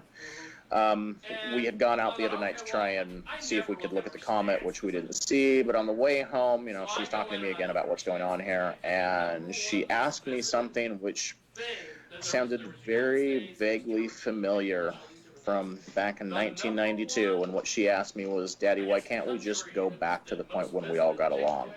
Exactly. Amen, brother. When Amen. can we get back to agreeing to respectfully disagree? Right.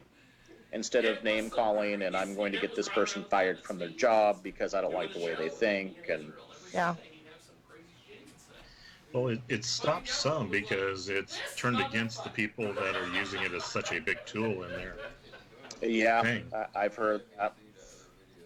It's like you have people that were. It's funny. Nobody's for something until it affects them. On the liberal side, it's like, and that's not to say all liberals are bad because they're not. It's the progressive liberals on the far side. It's like anybody on either side, the fence that's on the extremes are the whack jobs. The people in between just need to get together. So, like, when this whole George Floyd thing first happened, the thing is, when that video came out, there was no one that I heard on either side that was in support of what he did or, oh, we should just wait until, more information. Everyone was upset about it. But the thing is, the people that are on the extreme side of things, on the left, the first thing they wanted to do was try and figure out if he was a Trump supporter. Seriously? One of the first things I saw, I mean, the body wasn't even cold, and it was, trying to dig up pictures that they thought was, picture of him at a Trump rally. You were at a point where you could have had people join together on this and figure out, okay, what needs to be done. But instead, you wanted to immediately try and alienate people. Do you think there's any hope for the liberal media to sit there and turn their crap around? Because they're the ones that perpetuate it. It's like, if you see an Asian guy get shot by somebody, nobody hears about it. White guy gets shot by somebody, nobody hears about it. Hispanic, Latino guy gets shot, nobody hears about it. The one group that they know they can sit there and get everybody all up in a turmoil and a tizzy about is, like some poor, dude that's an African American. And I mean, that was out and out just murder. I mean, it was nothing else. I watched that. Any more than 2 minutes in that position, you're going to die because you've suffocated the brain from oxygen. Right. Where was the riots for the guy that died in a hotel? I mean, he was drunk, crawling on his hands and knees down the hallway. Well, where were the riots for the guy that used to be a police officer that owned a pawn shop that was killed by 4 people? St. Louis. Yes. There we go. Where's the riots for that little kid that got killed or yeah? Well, it's like the actual sentiment of BLM. If it's like the actual words of it, yeah, everybody's life matters. Yes, there's things that happen, but nobody cares unless it's like a white police officer doing it or something. And you had a multitude of different people in that whole group on poor George Floyd. I mean, George Floyd was not a saint by any means, but he didn't deserve that. Right. And he did nothing. He did nothing to sit there and warrant what happened to him. There's other cases where it's somebody else's fault that it happened. But that was just out and out, and I don't know why it took him so long to press charges, even if it was just a misdemeanor, to sit there and keep it there. But even Sean Hannity sit there and said that guy should go to prison for the rest of his life. Yeah, and that's what I'm saying, is that no one was in agreement with what he did. Exactly. Even if the George Floyd was on drugs or anything to cause him to be extra alert or extra energetic, there was no use for that kind of force against his neck. Well, yeah, it's like, I mean, it was on his carotid artery. That's the whole thing. It was cutting off the blood flow to the brain. It's a martial arts kind of sleeper of sorts. You can either go on both sides, you can go from the front and crimp it off. It's nothing that they teach you to do. Right. I guess the one advantage for him and his family is that this happened in an election year, because had it happened last year, we probably wouldn't be seeing what we're seeing now. No. And I know that sounds kind of bad, but it's pretty true. I agree. I think it just seemed like it was a setup hit to me, because I mean, he knows that people are filming it. He knows people are taking pictures of it. Yeah. Why would you continue to do it? And why would the other 3 officers not do something to stop it? Yeah. Why wouldn't you scary is how much did they get paid to do it? Well, I mean, like I say, I think this is conspiracy theory here, but Right. that's what I think. I think it was a planned hit to do this on purpose. And it's people like Soros and Clinton and all them that paid for it to happen. Well, if we're going to go with conspiracies, I'm still convinced that the certain states, the governors and mayors, want to keep prolonging reopening businesses and stuff until November. It feels like an educated, collected strike. It is, and they're screwing with everybody's lives and livelihoods to do it. If you look at the places that are more conservatively governed and everything, they opened up. And the biggest thing is, and that people don't understand, you get one source, like the CDC tells you one thing, and then 2 days later they say the exact opposite. Right. Or half the tests. This is an actual God's honest thing. I had a friend of mine in Colorado signed up to get a COVID test.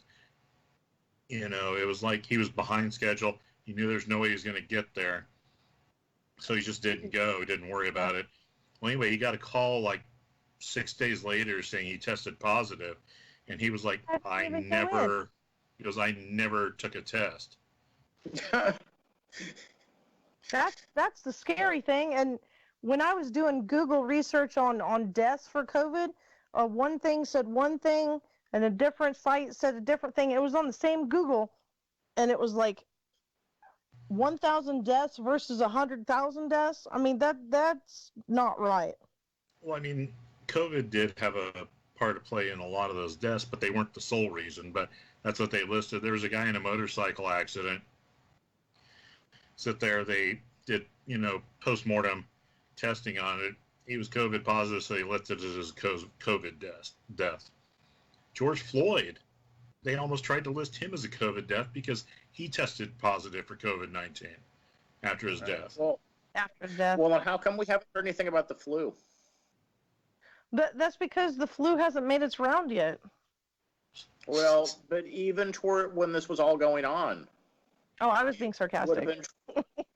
Yeah, but I'm saying, it was towards the end of flu season, and all of a sudden you didn't hear anything about flu deaths. No. Oh, I know, but it doesn't fit the narrative. So I swear I had COVID back in December or January. We're not positive, but so my family and I, we went to Japan, and my wife got really sick when we were over there, and it was before anybody knew about COVID, but the symptoms she had seemed, we start thinking back and thinking, well, maybe you had it when we were there. We're not positive of that. Well, I think a lot of people did. But it's the whole thing is I'm trying to figure out why the world shut down. The whole infrastructure of everything over a virus that has over a 99.8% survival rate. John, did I ever tell you how much I really appreciate you in my life? Because I'm sarcastic and I'll say the things so you don't have to be credited with them. Yes. Yeah, I don't care who I piss off somewhat, but I love everybody until they give me a reason not to, so. Well, Michael, how do we find you on social media? How can people stalk you? Could people stalk me or send me death threats? It's more stalk because of Jay, because she'll like it. Misery Legs Company. Hey, if I get them, I got to share them with you. Yep. So, Facebook, it's Mike Lewis Photography, and like I said, I sent over a link to Jiggy with some of the photos. So, he'll link to that, so you can follow me there. Then again, my daughter and I have been doing a YouTube channel, which was supposed to be for photography, because actually I've got her into shows with me, which is kind of cool seeing an 8-year-old in the photo pit shooting, national and international bands. But we have that on hold, so, we've kind of went and done our photography downtown, which our intent isn't really to be political, She's going to start doing some stuff for toys, probably some video game things, until we can get back and get into the concert scene again, when who knows when that's going to be at this point. And so that on YouTube, that would be Sydney's Playroom. Have you posted some of the pictures from the riots on your pages? Yeah, over on my Facebook page, the photos from the night after are up there. And it's my photos and then some of the pictures that Sydney took as well. Well, Michael, thank you for your time today. We appreciate you coming in. We appreciate you talking. And it was kind of nice to throw like different little conspiracy thoughts back and forth with each other and finding a nice common ground on it. I wish you the best of luck out there, brother, and hope things start to calm down and get better for you all out there. I hope so too. I just want people to, just stop. I mean, we get it. There's other ways. If you want solutions on things, there's other ways to do it, but this isn't it. You mean we're actually supposed to sit down for a cup of tea and smoke a peace pipe? Whatever you want to call it. Well, wouldn't that be cultural appropriation? Oh, darn. Make sure you follow Michael over at Michael Lewis Photography on Facebook. And what was it, Sydney's Playroom on YouTube? Yep. Sweet. Well, thank you, sir. Hope to talk to you again soon. Yeah, we'll have to do this again. Bye, sir. All right, bye.